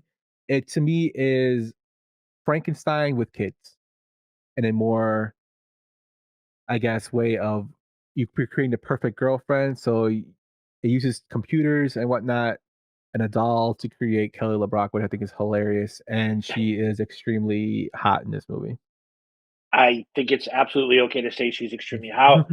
This was our fearless leader, K-Fid's favorite 80s movie. He loves this movie. I love this movie. I think the pinnacle of 80s movies, or the trilogy. No, I'm sorry, Trinity. Trinity is Breakfast Club, Weird Science, 16 Candles. To me, that is the trinity of elite 80s movies. This has got Robert Downey Jr. in it. This has Anthony Michael Hall, Kelly LeBrock. Like, it's funny, it's hilarious. These kids are goofy and weird. They learn how to talk to girls. They learn how to be confident in themselves. I just watched this the other night as research, like, to kind of get caught up. I've seen it a million times. It just doesn't get old. All these movies use some terms and some slurs that I don't love, but it's just a funny ass movie. I love it. It's tier A for me, absolutely. Yeah, I totally give it a tier A. It just transcends. It still holds up to today. Yeah. Besides like the stuff that some of the words they use. But yeah, it still holds up to today. Actually, it's a very like John Hughes is a genius compared to how he like shapes his movies, and like you've heard his name mentioned at least 4 times already. And just this movie here, he went from, instead of having it in a classroom setting, now at a detention in a library, now we're talking about kids creating a damn woman from a computer program. When their And parents are gone for the weekend. yeah, and the whole concept sounds crazy and it sounds like a horrible movie, but when you watch the movie, it actually is pretty hilarious. So yeah, definitely a tier A. I really like the movie, and like I said, I really like Kelly LeBrock, even though she was married to Steven Seagal later in her life. Uh, she's also in what was that movie she was in? Is it Hard to Kill? She was in Hard to Kill with him, wasn't she? Hard to Kill, yeah. Yeah, yeah. So yeah, Did awesome he play movie. Nico? Was his name Nico in that movie? No, that was Above the Law. He was That was Nico. Above the Law. Yeah, Like, that's they're his watching first that in movie. Step Brothers, right? Yeah, when they break his arm, he's like, Now "Do you're gonna it!" get it. It's like, "Do it, do it!" They break his arm. That movie's so great too. I Um, remember seeing that movie at the I'm sure you remember this, but the Bel Air Drive-In on Cicero Avenue yes, we went there a with, lot, dude, as with kids. my Yeah, old man. I went with my old man to see it. We saw it there at that drive-in. He probably doesn't remember, but I definitely remember seeing it at the drive-in with him. yeah, we saw a lot, and then they played like older movies with newer ones. Like I used to go there with my mom and dad. They just take me and my brother. That's like, I wish they still had a bunch of drive-ins because it's such a great experience. You gotta go out to, like, I think there's one in McHenry and Woodstock. There used to be one right by my, like, not right by my house, but right down, like, North Avenue in West Chicago. But that they just closed too. But the drive-in was dope. Yeah, it's an awesome experience. But with that, we're gonna take a quick break, and we'll be back with our second half. You're listening to the Yumper and Svo at the Show podcast. Follow the guys on Twitter at Yumper and Svo, on Instagram at Yumper and Svo, and like and subscribe on YouTube at The Tainted Glove.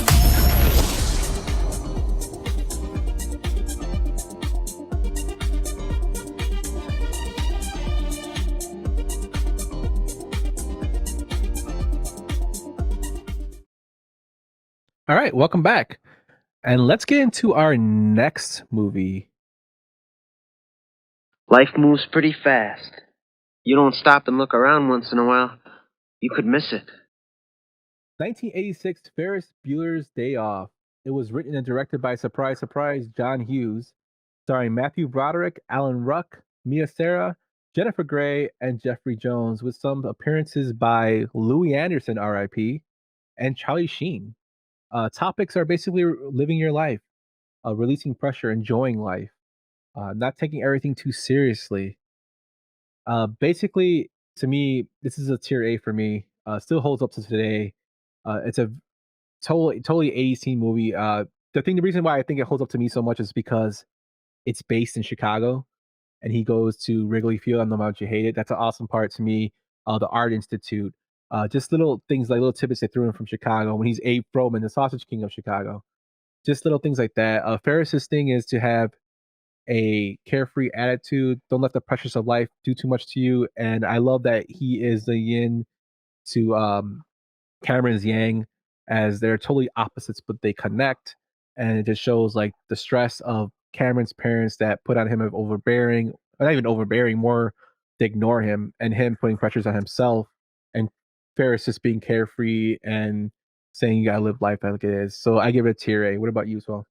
It's absolutely tier A. I think the only beef I've ever had with this movie is Cameron wears a flipping Detroit Red Wings jersey, and lives in suburban Chicago throughout the movie. It drives me crazy. I I was brought up to hate the Red Wings, to hate the Packers. I I I hate that he wears a Gordie Howe jersey throughout this movie. That's my only beef with the movie. I don't care about Wrigley Field. Wrigley Field's iconic, right? Like, as much as I hate it, like, it's iconic. He goes to Wrigley Field, he watches a Cubs game. Harry Carey's on the screen, the White Sox announcer. Um, but the stupid Detroit Red Wings jersey drives me crazy. It always has and always will, but I love it. I love Charlie Sheen and the leather vest in the police department. I love the Ferris playing the goofy sounds on the keyboard, and he learns to like hack into the computer school system, if you will. So just like maybe that translated for more games. Maybe he learned to get into the school's computer system from what he learned in more games. Maybe it's a multiverse thing, right? Could be. Ferris Bueller is absolutely elite tier A. Yeah. What else can I say? Yeah, just it's such a classic movie. I can watch Ferris Bueller like all the time. This movie was ranked number 10 on Entertainment Weekly's top 50 best high school movies, and actually Cameron's role was offered to Emilio Estevez at the time, and he turned it down. And Alan Ruck has gone on record saying that he went up to him and thanked him like enormously because this kind of got his career going off. The Which I think Mighty is kinda Duck funny. Man himself, Emilio. Aha! I love that movie. But yeah, this is just a classic. And they made Super Bowl commercials after this movie where he takes another day off from work. So It's perfect. It's a perfect movie, yeah, except for the damn Red Wings jersey. oh, and also they have them dance to the Beatles in the middle of the parade. Yeah. It's just funny. But let's move on to our next movie. Throw it to Lucas! Throw it to Lucas! Throw it to Blake! 1986's Lucas, written and directed by David Seltzer, who's known for writing The Omen, My Giant, and he did actually an uncredited rewrite of Willy Wonka. It stars Corey Haim as Lucas, Charlie Sheen as Cappy, Carrie Green as Maggie, and Winona Ryder as Rena. The topics in here really deal with a lot of bullying in high school, fitting in, and hiding who you really are. This movie to me as well, I thought it's an okay movie. It's kind of like that tier B, tier C kind of area for me personally. I thought I had a decent message that bullying is wrong, stuff like that, stuff that the kind of outsiders go through in high school as a teen. And he was bullied enormously. I do like at the ending how he's actually accepted by everybody, but there was just certain parts of the movie that I was just like, what? Like, especially when he gets hurt at the football play, how the ball's in the air for so long for him to have time to take off his helmet and move left to right, then catch the ball and drop it, which I thought was amazingly hilarious. But yeah, it doesn't really stand out past the A's in my opinion. So I gave it a tier B. I would say it's probably a tier C movie for me. It's okay. It's cool. Like him collecting bugs at the beginning of the movie, and like it's goofy. It's tier C. No one cares about this movie though. No one. Okay. No one. I'm sorry. Okay, I'll give it a tier C. Then I can change my answer to tier C. I was trying to be nice because the Coreys, but yeah, it's not really that good. It's a tier C movie, and we can be Yeah. honest with each other. Yeah, definitely a tier C. Yeah, let's move on to our next one. If you put out signals that you don't want to belong, people are going to make sure that you don't. That's a beautiful theory. 1986 is Pretty in Pink, directed by Howard Deutsch, who also directed The Great Outdoors, Some Kind of Wonderful, and The Replacements. The movie was written by, surprise, surprise, John Hughes, and it stars Molly Ringwald as Andy, Harry Dean Stanton as Jack. You might remember him from our Avenge Me comment earlier, and John Cryer as Ducky, along with Andrew McCarthy as Blaine and Annie Potts as Iona, who we may know from the Ghostbusters series as Janine. Topics are fitting in. This actually shows a lot of the social economic issues between the wealthier students and the lower class students, or the students that don't have that much money. Putting yourself out there, and this movie doesn't just go into putting yourself out there for the teenager aspect. It actually goes into the adult aspect as well, as Andy's dad is struggling to put himself out there after he was left by his wife. So it kind of goes between an adult and child, adult and teen kind of experiences. And afraid of telling others how you feel, with John Cryer, as Ducky falls in love with Andy, and he's kind of scared to tell her he loves her. This movie to me, definitely tier A. Still transcends. I thought it was perfect in every way, as terms of the way John Hughes' vision.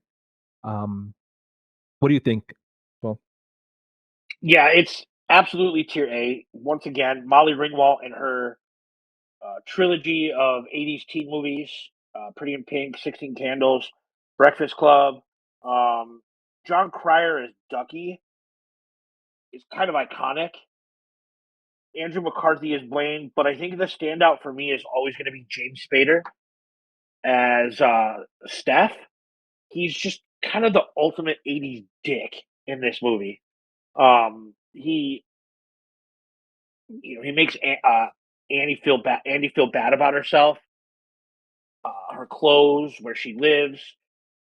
He talks down to her. He stops in the record store. She works in a cool record store with Annie Potts, and I think this movie takes place based on the intro and the news radio at the beginning.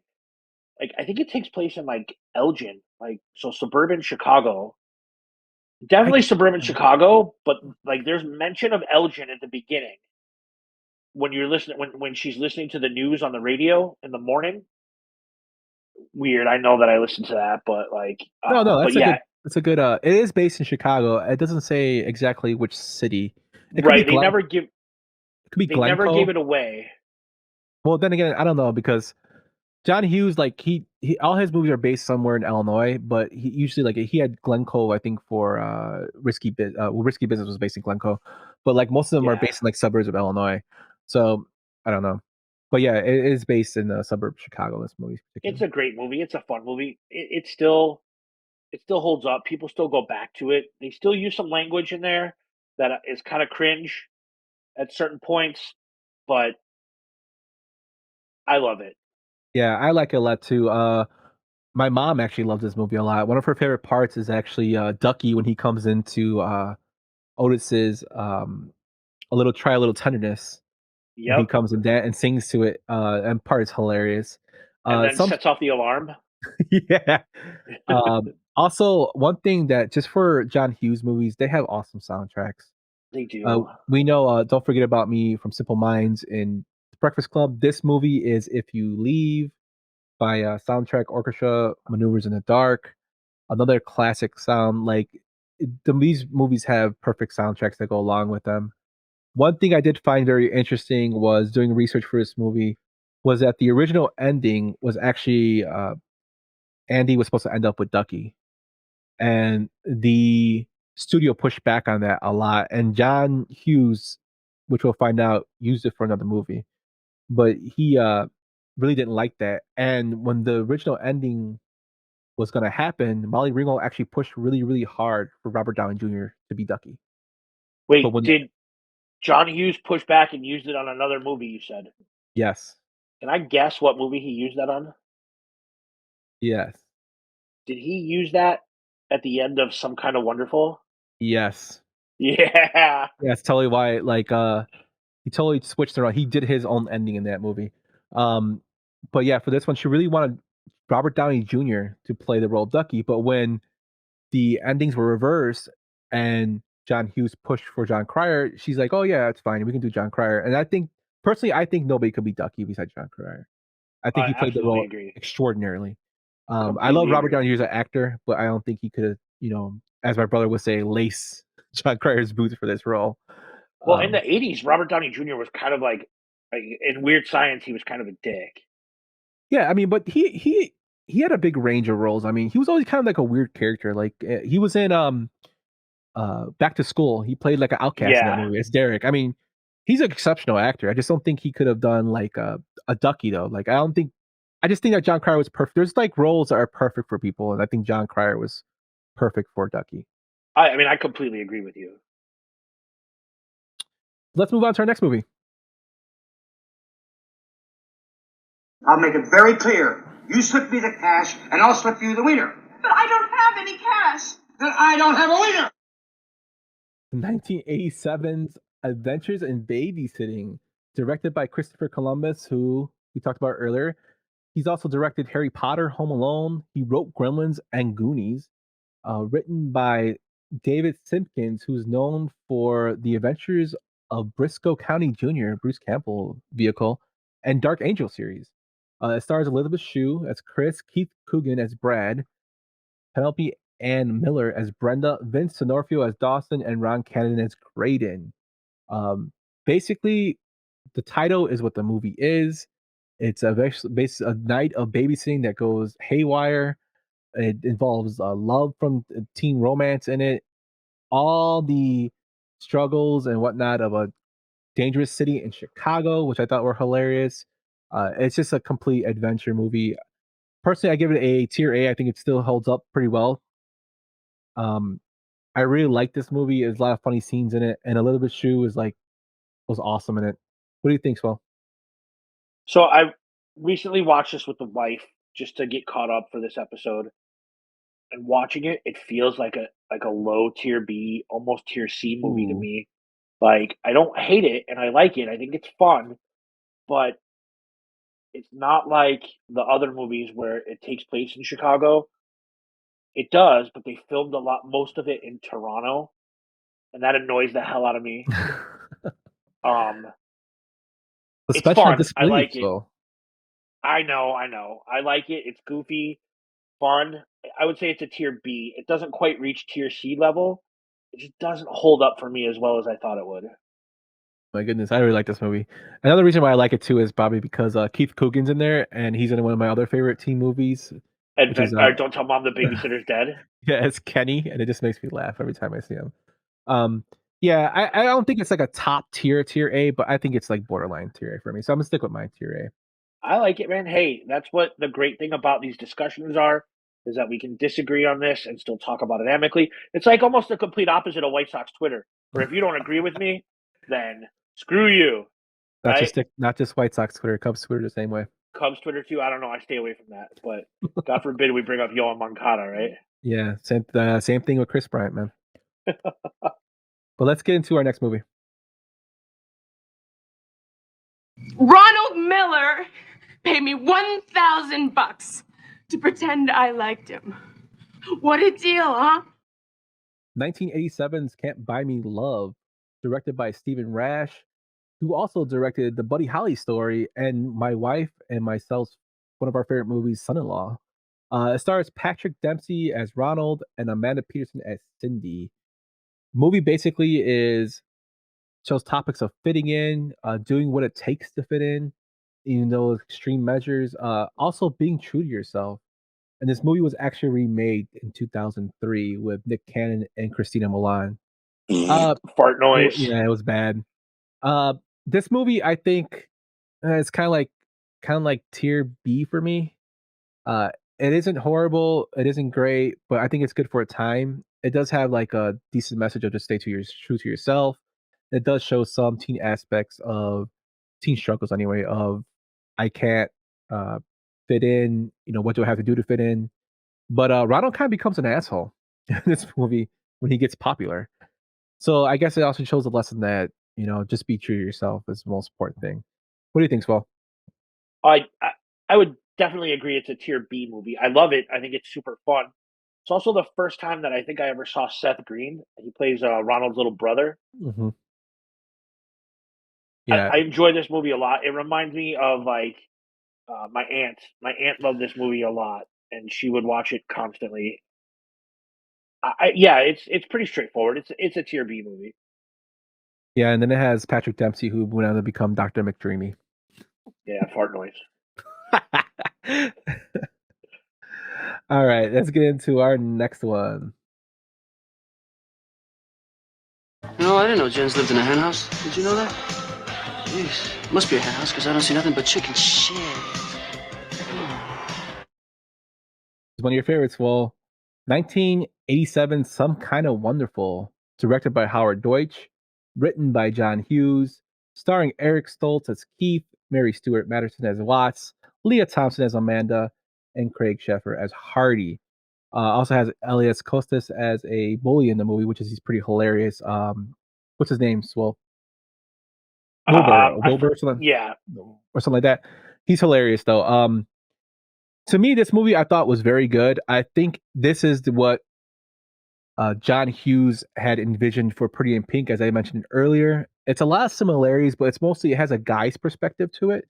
I wouldn't put it in a tier A like Pretty in Pink, like you did. I think it's a tier B movie to me, but I think it's very good. What about you, Swell? So as you know, and Twitter knows, this is my favorite 80s teen movie. I remember watching it on WGN when there was no cable.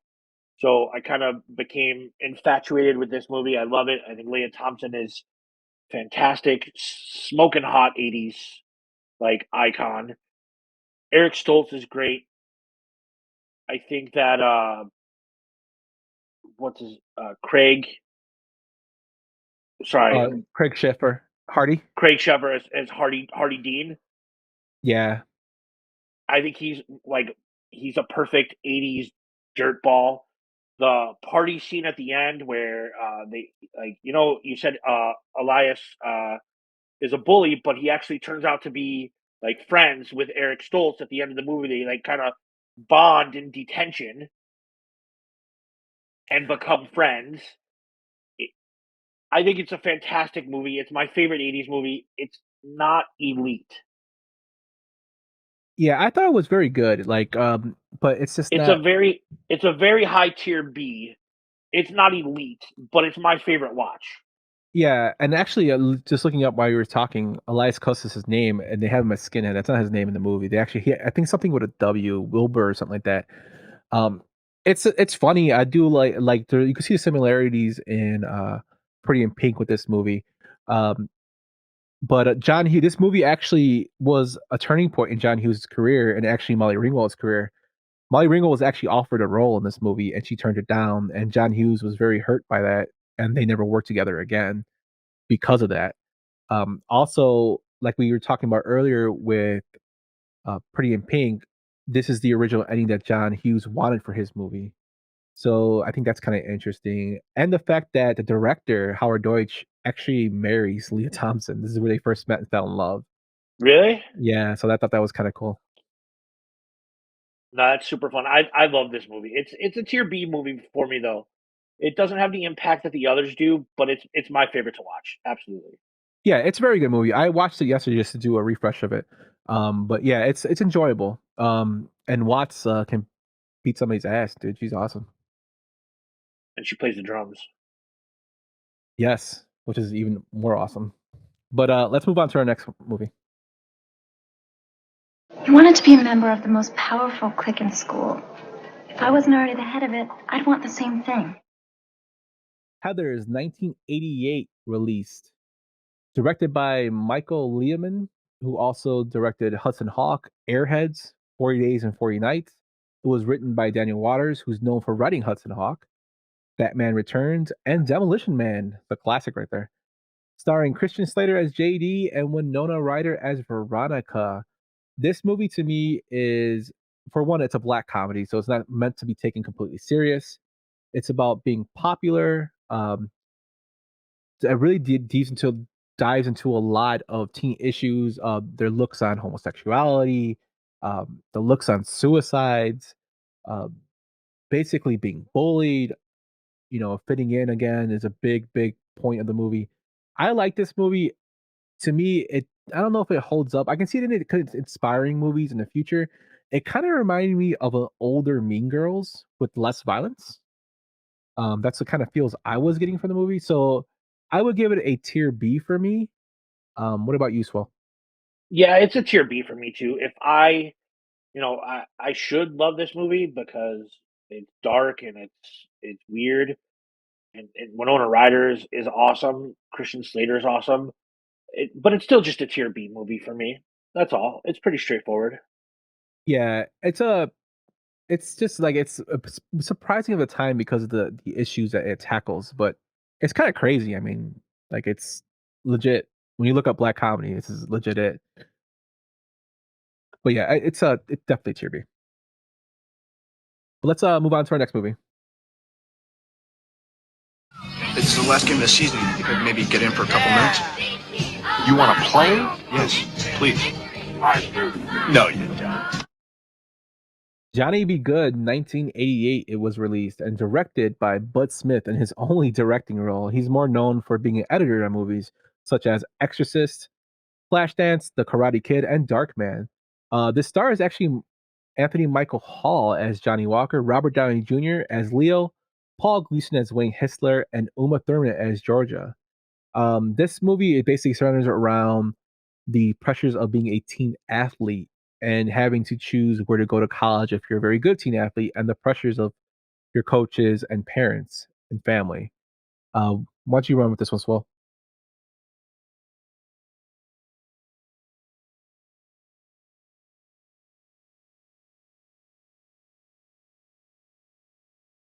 So I haven't watched this movie in a long time, and I rewatched it recently for this episode, and it's pretty terrible. Like, it's not good. I don't buy Paul Gleason as a football coach. I don't buy Anthony Michael Hall as the star athlete on the football team. It's a tier C movie for me. Yeah, totally agree. It's not really that good. This is Anthony Michael Hall before Anthony Michael Hall decided he was going to work out. Yeah. So like when I think of Anthony Michael Hall buff, I think of like the Dead Zone, the series of Dead Zone that was on USA. This movie, it's just kind of weird seeing Evil him as a Dies jock. Tonight. No, he's not even buff in that movie. He's like fat. I But yeah, think that's it's gonna on be. tiers. I think that's gonna be our running joke throughout our podcast. Is how many times can I work in a Halloween Kills quote? Evil Dies Tonight when we're referring to like bully mentality or Anthony Michael Hall. I want to make that an Easter egg in every single episode. God, it's so bad. Like, yeah, definitely a tier C in this movie. Like, It's tier C. It's bad. It's not good. yeah, which is kind of surprising because you had some good people to work with. I know Uma Thurman hated working on this movie. Well, looking at the poster that you have up here for our viewers at home, Uma Thurman's really hot in this picture. Like, Yeah, but I've never seen Uma Thurman look so seductively at the camera before. pissed off because she's in this movie. All right, let's go into our next one. God giveth, and the DMV taketh away. You mustn't fuck with the Department of Motor Vehicles, Mr. Anderson. License to Drive, released in 1988 and directed by Greg Beeman, who is known for Mom and Dad Save the World and Bushwhacked. It was written by Neil Token, who wrote Richie Rich and Jury Duty, a classic from Pauly Shore. Starring Corey Haim as Les, Corey Feldman as Dean, and Heather Graham as Mercedes. So you had to get the Coreys in here at least once. Main topic is getting your license and how important it is to a teen. And that pretty much is realistic how when we got our license, we thought we were the shit. This movie, to me, it's a tier B to me, maybe tier C, kind of borderlines. It's not really great and it's not really bad. I'm gonna go with tier C. But I'm gonna also go with tier C. The only thing that I like about this movie is Uncle Phil from The Fresh Prince of Bel-Air is in it. yes, I was think gonna he use plays- his quote for the intro, but he's like, "You didn't spill my cup, Anderson." It's Funny a- thing, it's go ahead. it's not good. It's Oh no, it's not good. Funny Like thing about so- Uncle Phil is he did the voice for Shredder and the Ninja did. Turtles. So every time I hear his voice, I automatically think of Shredder. I don't think of Uncle Phil, but it just cracks me up that he did Shredder. Yeah, it's tier C. It's pretty bad. Definitely. All right, let's move on to our next one.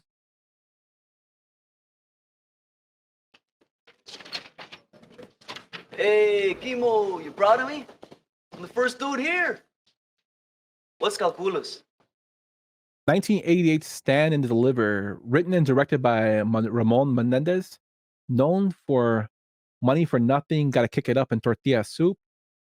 Starring Edward James Olmos as Jaime Escalante, Lou Diamond Phillips as Angel, Rosana De Soto as Fabiola, and Andy Garcia as Ramirez.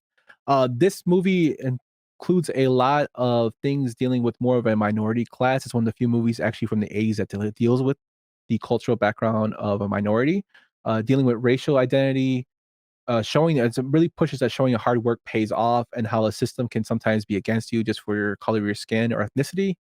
Um, Never take the easy way out is what Jaime Escalante always promotes, and that math is the language of the world. This movie to me, it might be personal. Like I really like this movie. I think it still holds up to today. I actually met Jaime Escalante several times when I was at U of I. He came to do some lectures down there. Very brilliant man. Dude came from Colombia. All his degrees were actually washed out, so he actually went back to school here and got all his doctorates here, his math degrees, which I thought was amazing. Um, yeah, just a really impactful movie to me. It deals with I'm from the South Side of Chicago, live in the back of the yard, so a lot of the aspects of having to go through dangerous neighborhoods, having dangerous areas at school, that was there growing up. And the character of Angel Hernandez actually shows that how he wants to get out of that and become something better. To me, I give it a tier A. What do you think, Swell? So once again, I'm just a white dude that lives in the suburbs, but I get it, and I love that this gave some people a voice that didn't necessarily have it before. I love Lou Diamond Phillips. I can't tell you how much I love Lou Diamond Phillips. La Bamba is my favorite music biopic. Mhm. I think this movie is fantastic. I don't know if I relate to it enough to give it a tier A. It's a very high tier B for me, but it's a fantastic movie. Yeah, definitely. And Rosana De Soto, who plays Jaime Escalante's wife, is actually Richie's mom in La Bamba. Yeah, So there's a connection there. Yeah, it just relates to me a lot. I know it relates to a lot of people, and actually, it's still shown in math classes as I inspiration. love that.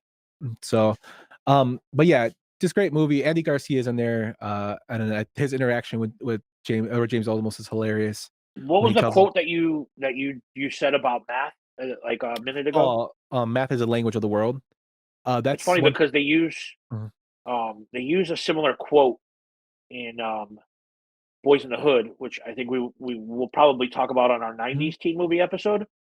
But Furious Styles says he's talking about the ACT and the SAT, and he's like, most of those tests are culturally biased. Math is the only universal language. That's like a Yeah, verbatim quote from Boys in the Hood, and it's funny that it ties into yeah, this. it's something that Jaime Escalante pushed, and he actually says in the movie, when you go for a job, they're gonna look at you not because they're gonna judge you on the color of your skin, your ethnicity, not on your character. And math is the great equalizer.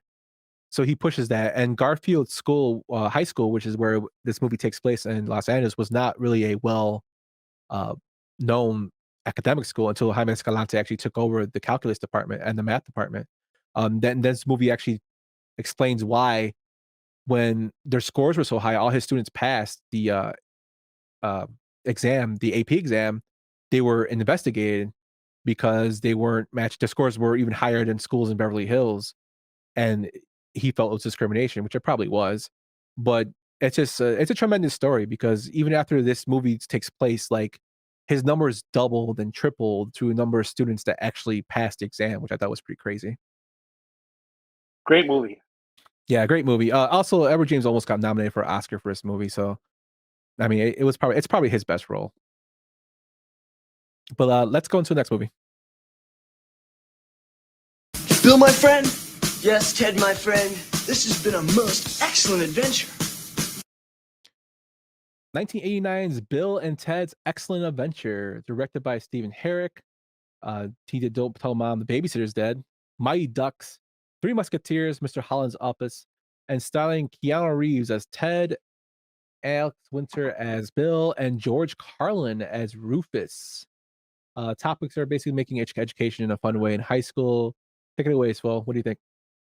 I love Bill and Ted's Excellent Adventure. I love the sequel, and the third one was whatever.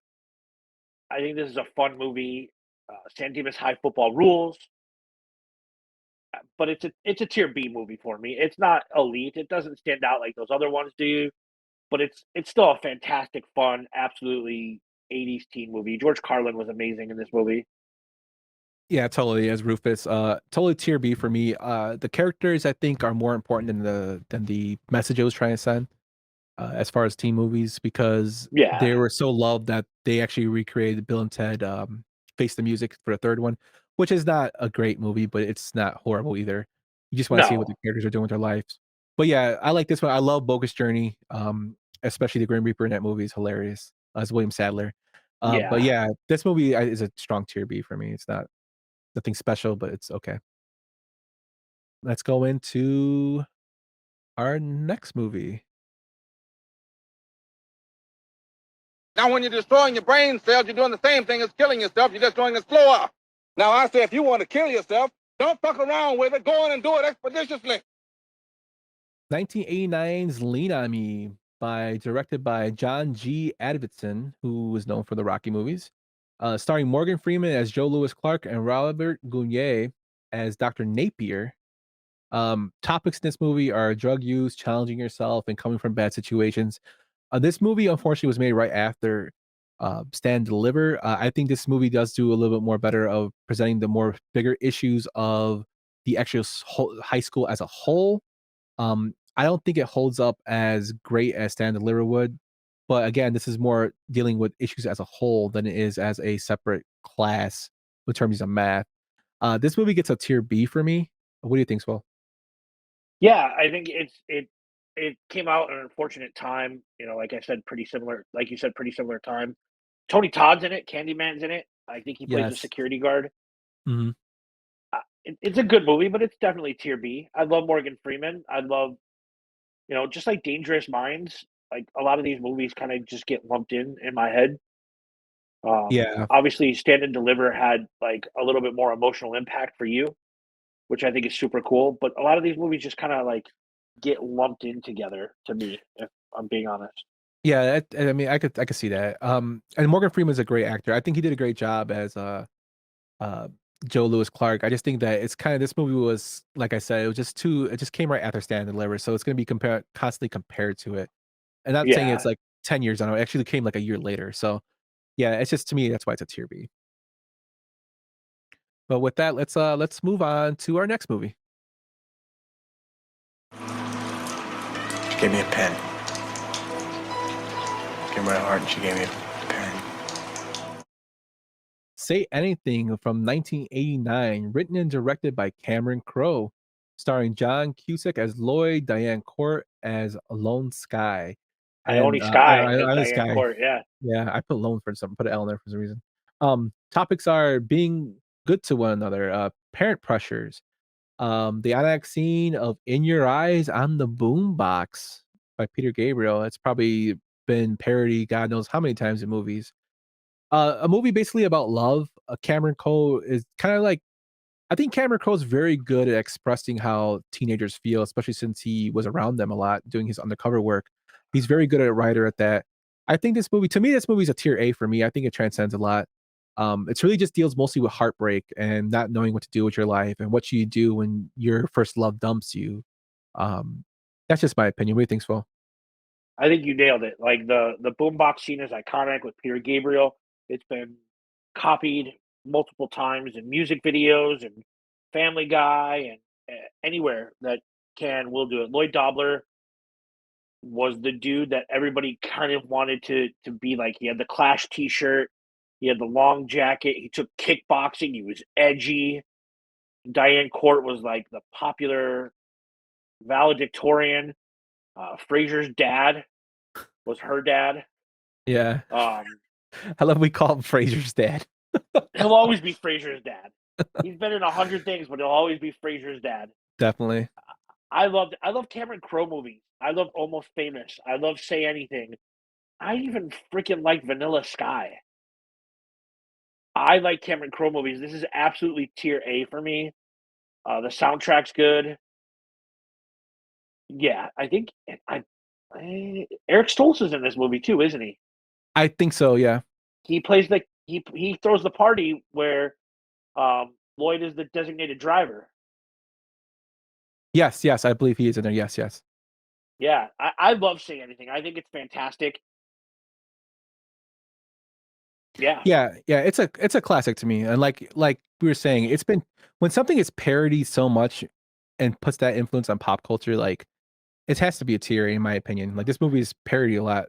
Just like the boombox scene is something that you see everywhere. Like you see it in cartoons they had Everywhere. in Family Guy, for God's sakes. Yeah, I really like this movie, and I think Cameron Crowe, like I said earlier, he really understands the feeling of a teenager. I think he does a great job in his work. This and Fast Times are probably two of his best works, and Almost Famous as well. I agree. All right, let's move on to our next one.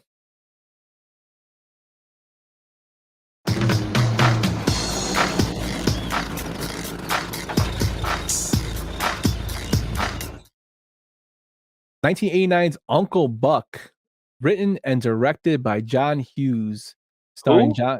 some guy named John Hughes, I don't know, starring John Candy as Uncle Buck, Amy Madigan as Shanice, Macaulay Culkin as Miles, Jean Louise Kelly as Tia. Movie is an adventure movie in terms of an uncle that comes to live with a family that he really isn't close with, his brother's family, while they go while somebody's sick, right? Somebody's had a heart attack or something. What? Yeah, I think her father has a heart attack in Indianapolis. Yeah, so he comes down And from Chicago to take care of his nieces and nephews. Uh, the main point of this movie is teens rebelling. Tia is very rebellious. Has great little aspects of comedy with John Candy, with tons of things. His interactions with Macaulay Culkin when he gives him the fifth degree of like, what's this, what's this, and dude's like, what? Like he gives him all the answers of the lines of questions, the pizza through the damn mail slot, Yep. the giant pancakes, the punching of the clown, Bug, the boyfriend, John Candy's like annoying laugh. Ever hear of a tune-up? Yeah. Ever hear of a ritual killing? Like it's just, to me, it's a classic. My wife's uncle, they call him, his name's Bill, but we call him UB for Uncle Buck. I give it a tier A. This is probably one of John Hughes' last great movies. What do you think, Swell? It is an absolute tier A movie for me. It's almost weird because I don't know if I necessarily consider it a teen movie. Yes, there's a teenager in it, but it's a John Hughes movie, and it can be considered whatever the hell it wants to be. John Candy is fantastic. He wakes up in the middle of the night and he uses the clapper and he turns on the lights at Wrigley Field. Yes. It's awesome. I love it. I love how he's like, I want you to take this quarter and go downtown and have a rat gnaw that thing off your face. Yeah. It's quotable. It's funny. It's like heartwarming at the end. I probably rented this movie 100 times from the video store, and my dad probably hates it, but I love this movie. It's just to me, I think John Candy was lost way, way, way too soon. Just such a Way great too talent. soon. Way too soon.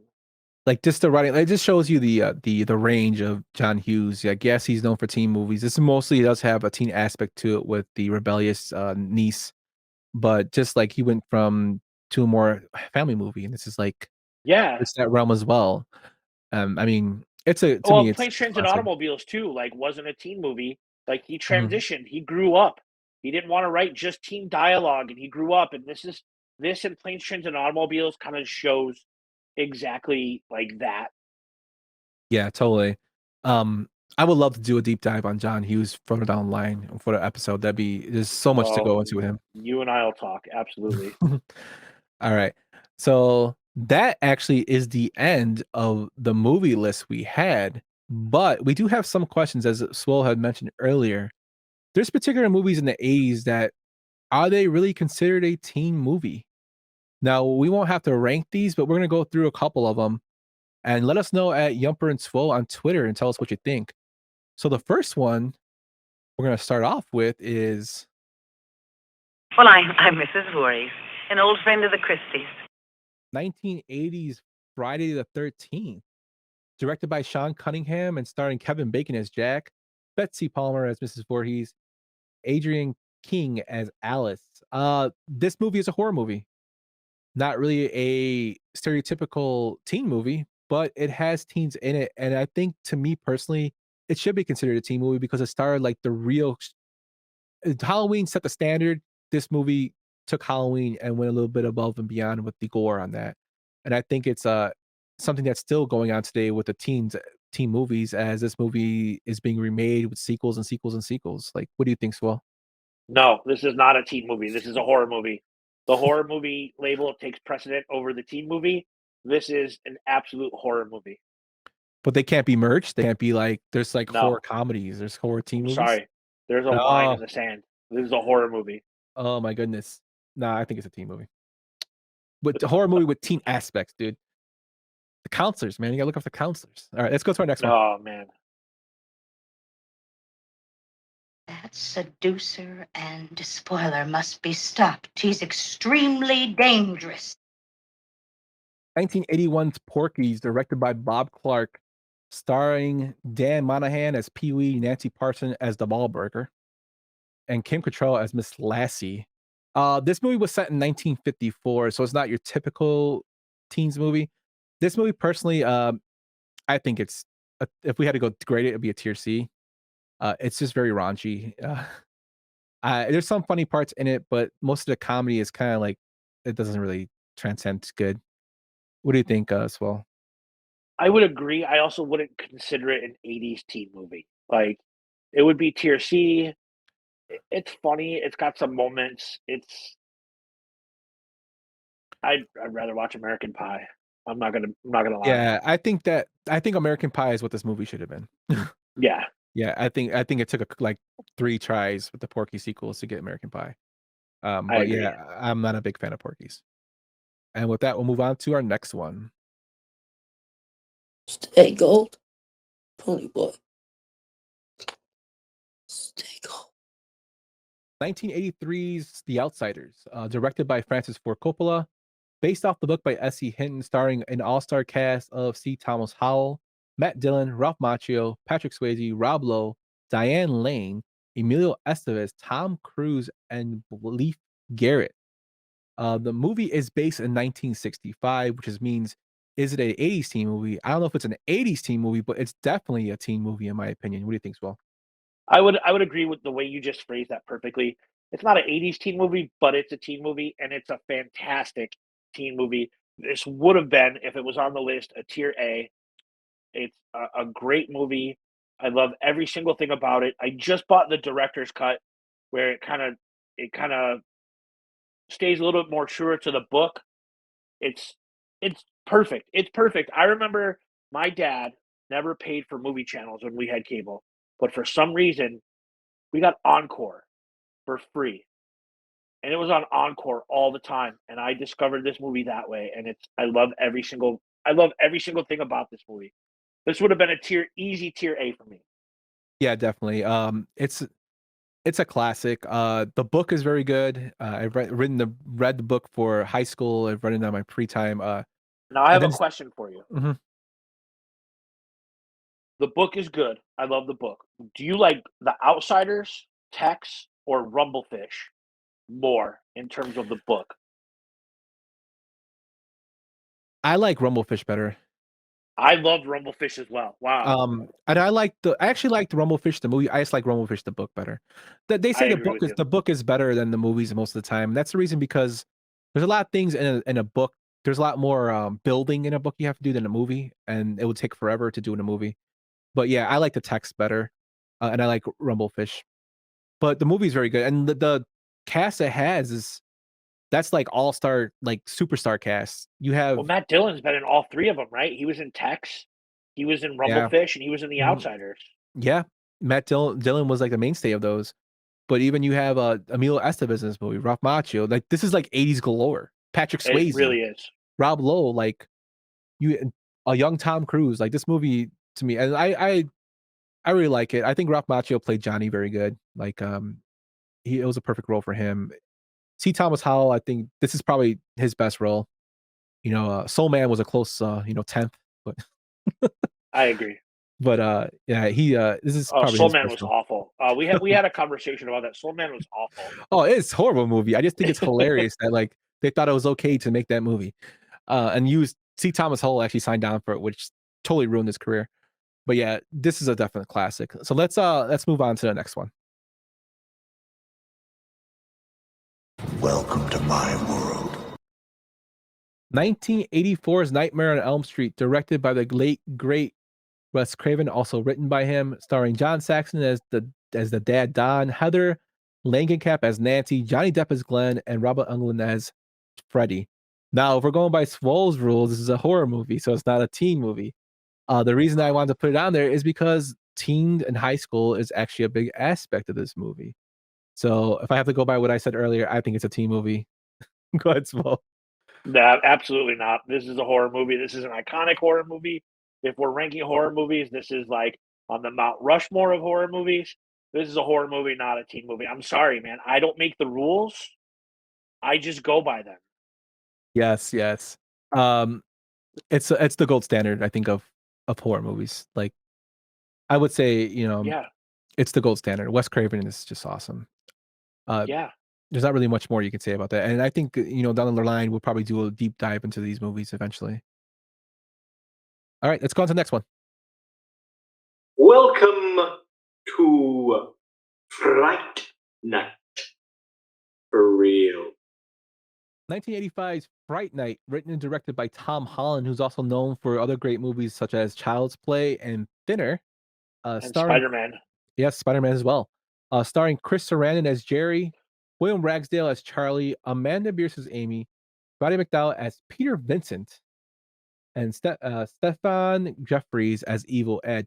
This movie, to be honest with you, like, if I really want to go, like, this movie had a lot of teen aspects to it of a teen movie. I think this one kind of blurs the line a little bit more, even though it's more considered a horror movie. It does have a lot of like teen issues with Charlie not being able to fit in, Evil Ed especially not being able to fit in, issues finding love. I think it's more of a Dracula thrown in a teens, which it kind of is. So I think this one, to me, it was more, if I had to really choose between Nightmare on Elm Street and Friday the 13th, this would probably be my standard for teen horror movie as a teen movie. What do you think? I'm going to completely agree with you on this one. Like, if we're going to lump any of these in as a teen movie, it's going to be this one. The issues that you talked about, this is the one that I would consider a teen movie and not a horror movie, even though it's like on that same fringe as Idle Hands, where it could be both. But yeah, I'm gonna go teen movie on this one. Oh yeah, we finally agreed on one now. All right, let's go into our next one.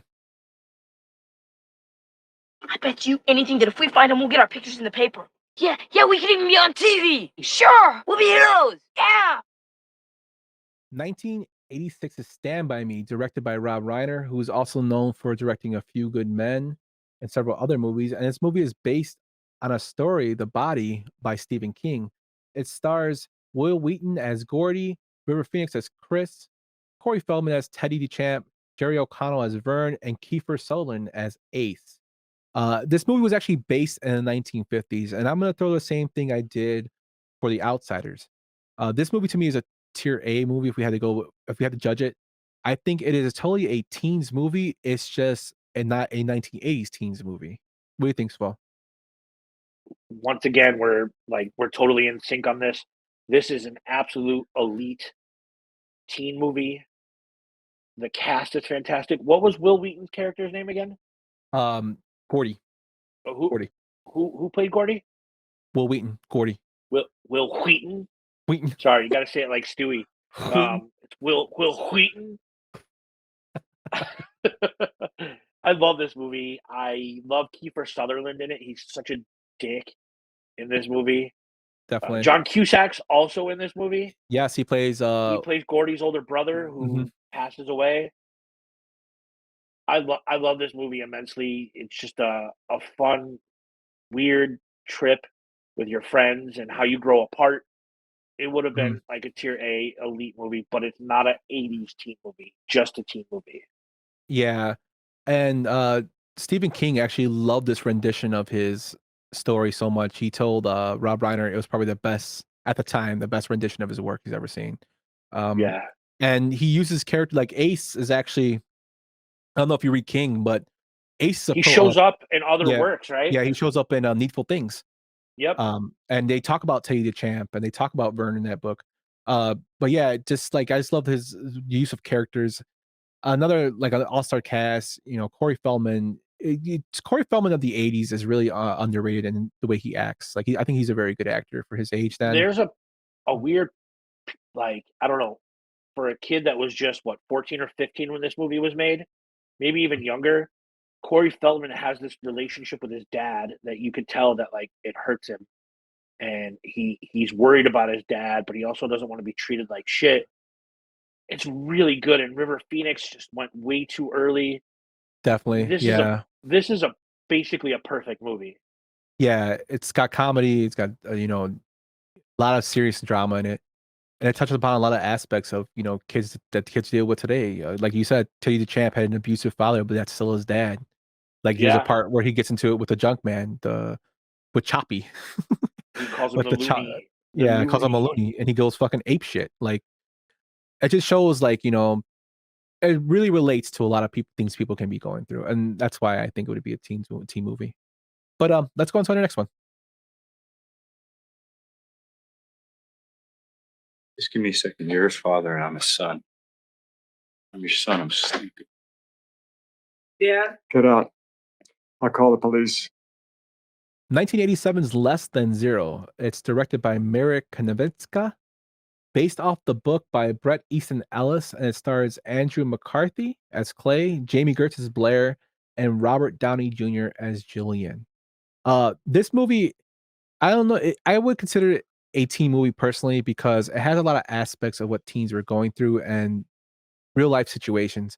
Even though the characters are coming back from their first year in college, they do, like you said earlier, Swell, when we were talking off mic, that it does start with them graduating. It really shows like the aspects of pressures from family, what happens when you're addicted to things. I think Robert Downey Jr. really shows his acting chops in this movie, playing Julian as he becomes an addict and something that he even struggled with life. Like he was actually an addict during this movie. He really like relates to the character. It shows how, your family can basically disown you, and his friends are actually the ones that end up taking care of him. Yeah, this movie I think would be a teen movie in my opinion. What do you think, Swell?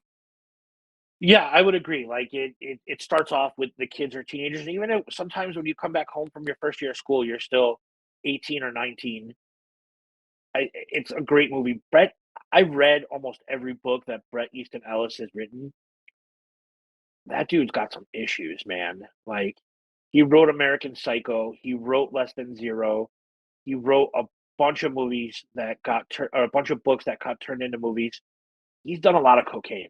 Is my guess. He has done some cocaine, but this movie I never even heard of before. And once again, it was. I think everybody's got that older cousin that turns them on to movies, and it's for me. It was my cousin Mark. It was like, hey, check this movie out. If you like these movies, you're gonna dig this. And I absolutely love this movie. Robert Downey Jr. as Julian, like, is just it's perfect. Yeah, so like, and then just like the struggles he was going through at this time, like it's a perfect role for him. And Robert Downey Jr. maybe now he's more known for his Avenger roles as Tony Stark, but Robert Downey Jr.'s got acting chops. Like he's really like he went out from this Dude can to act. I mean, didn't he get an Oscar nom for Chaplin? Yes, Charlie Chaplin. And that's when he was like at the peak of his struggles. Yeah, like, he has a very big range of an actor. I mean, he did the judge with Tom from Robert Duvall. Robert Duvall. I couldn't think of his name, Robert but you know Duvall. what I meant. He did that. That movie was very good. Didn't he do the judge between Iron Man and Iron Man 2? Yes, and the thing is about him, when they were actually casting for Iron Man, they did not want Robert Downey Jr. They thought he wouldn't be a good actor for it because of his. John Favreau had to fight for that. Yeah, John Favreau fought for him because his range as an actor, and he like now that you look at it, could there be anybody else that could play Tony Stark? No. Like he portrayed that character perfectly. He's very underrated, and even like the more controversial roles he's taken, Tropic Thunder. Like his role in there, like he played it as serious as he possibly could, and it was a comedy. Like he got nominated for an Oscar for that movie. Like no, I completely agree. As an actor. The dude can act, and the judge The Judge was fantastic. Like that movie killed me a little bit. That movie was sad. Definitely, like, yeah, it's a tearjerker. But yeah, he just doesn't. I don't think he just doesn't get the respect that he deserves. And then, I agree with you. but let's move I on to agree our with next you. one. My own brother, a goddamn shit-sucking vampire. Will you wait till mom finds out, buddy? 1987's The Lost Boys, directed by Joel Schumacher, who's known for St. Elmo's Fire, which is another great movie, but that's more based with college kids. Flatliners, Falling Down, and Swole's favorite Batman Forever. Or He Batman put nipples Robin. on the bat suit. It stars Jason Patrick as Michael, Jamie Gertz as Star, Corey Feldman as Edgar Frog, Corey Haim as Sam, Diane West as Lucy, Edward Herman as Max, Kiefer Sutherland as David, and we cannot forget that Bill makes an appearance in this as Marco from Bill and Ted. Alex Winter. Yeah, great actor. He's hilarious. But this movie, I think it's not a teen movie. To me, it's not. It's more of a horror movie. It's more of a horror movie. It's an iconic horror movie. Definitely iconic. Like, Great music soundtrack, especially with the guy with the shirtless saxophone playing. Sexy sax guy, man. Yeah. Yeah, that guy's awesome. You know, he's on Cameo. Like, Yeah. you can hire that guy. If I get into the 108 tourney, I might hire the sexy Damn it, sax Smo. guy. That's what I was gonna do. Like, No, but yeah, he is awesome. Like that guy's awesome, but the movie is just awesome. This is like a coming of age horror for teens. absolutely, it's perfect. I remember my older cousin that I've mentioned a bunch of times, and his brothers got to go see this movie, and I was still too young to go see it, and I was pissed. So I had to go see. I'm almost pretty sure I had to go see Who Framed Roger Rabbit instead with my old man, and they went to go see The Lost Boys, and I was pissed. And then I saw this movie, and it's one of my favorite movies of all time. I love this movie. Yeah, and The Frog Brothers, like the Frog the Brothers, Boardwalk, they made sequels to this movie. The Lost Tribe. That one wasn't that good. The Thirst was okay for what it was. I think that's probably the next better one in Lost Boys. There's only one. There's only one Lost Boys movie. None of those are canon, my friend. I'm sorry. It was all right. I mean, there's nothing better than nothing's gonna top the original. But yeah, this movie had everything from style to cool teens to Jamie Gertz, who was absolutely beautiful in this movie. Yeah, comedy, everything in it. So, but it's a horror movie. And let's go on to our last movie to discuss.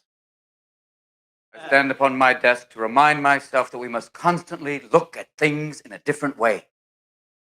Dead Poet Society, released in 1989. It was directed by Peter Weir, who also directed The Truman Show, Green Card, Witness, and Master and Commander. It was written by Tom Schulman, who also wrote Honey, I Shrunk the Kids and What About Bob? It stars Robin Williams as John Keaton, Robert Sean Leonard as Neil Perry, Norman Lloyd as Headmaster Nolan. Again, this movie takes place in the 1950s. This movie would be an 80s teen movie if it wasn't in the 50s. So it is a teen movie, just not an 80s teen movie. Movie was nominated for numerous Oscars. It sends a great message. Like we were talking about with Stand and Deliver, how math is the language of the world. Robin Williams actually pushes in this movie that poetry can be a language of the world.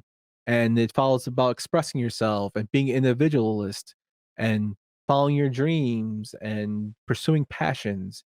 It's got everything from in there for dealing with stress, being pressured by your parents. There's actually a sad ending to the movie. So I really like this movie. What about you, Swell? I love this movie. It's not one of my favorites, like all time, but it's a fantastic movie. It's very rewatchable. I miss Robin Williams so much. Like he was just fantastic in everything he did. It's definitely a teen movie. It's just not an 80s teen movie. Yeah, Robin Williams, another person that was gone too soon. And like talking about ranges of actors, Robin Williams is known for mostly for comedy, but Dead Poet Society comes out to you. Good Will Hunting comes Good Will out to Hunting. you. Good Lord, Good Will Hunting. 8-second photo. What's it? 8-second photo or something like that. He played Oh, the 1 hour photo. 1 hour photo. extremely well ranged as an actor. Disturbing. Absolutely Yeah. disturbing. He's phenomenal talent, and he is going to be missed. But that actually wraps up our 80s teen bonanza. Let us know if you think those movies were actually teens movies.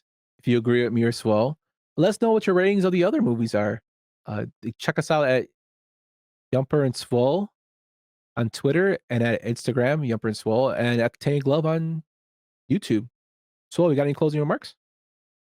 Yeah, I think that last night I came home. It was my first day at my new store, and all I wanted to do was watch a movie and not think about anything else.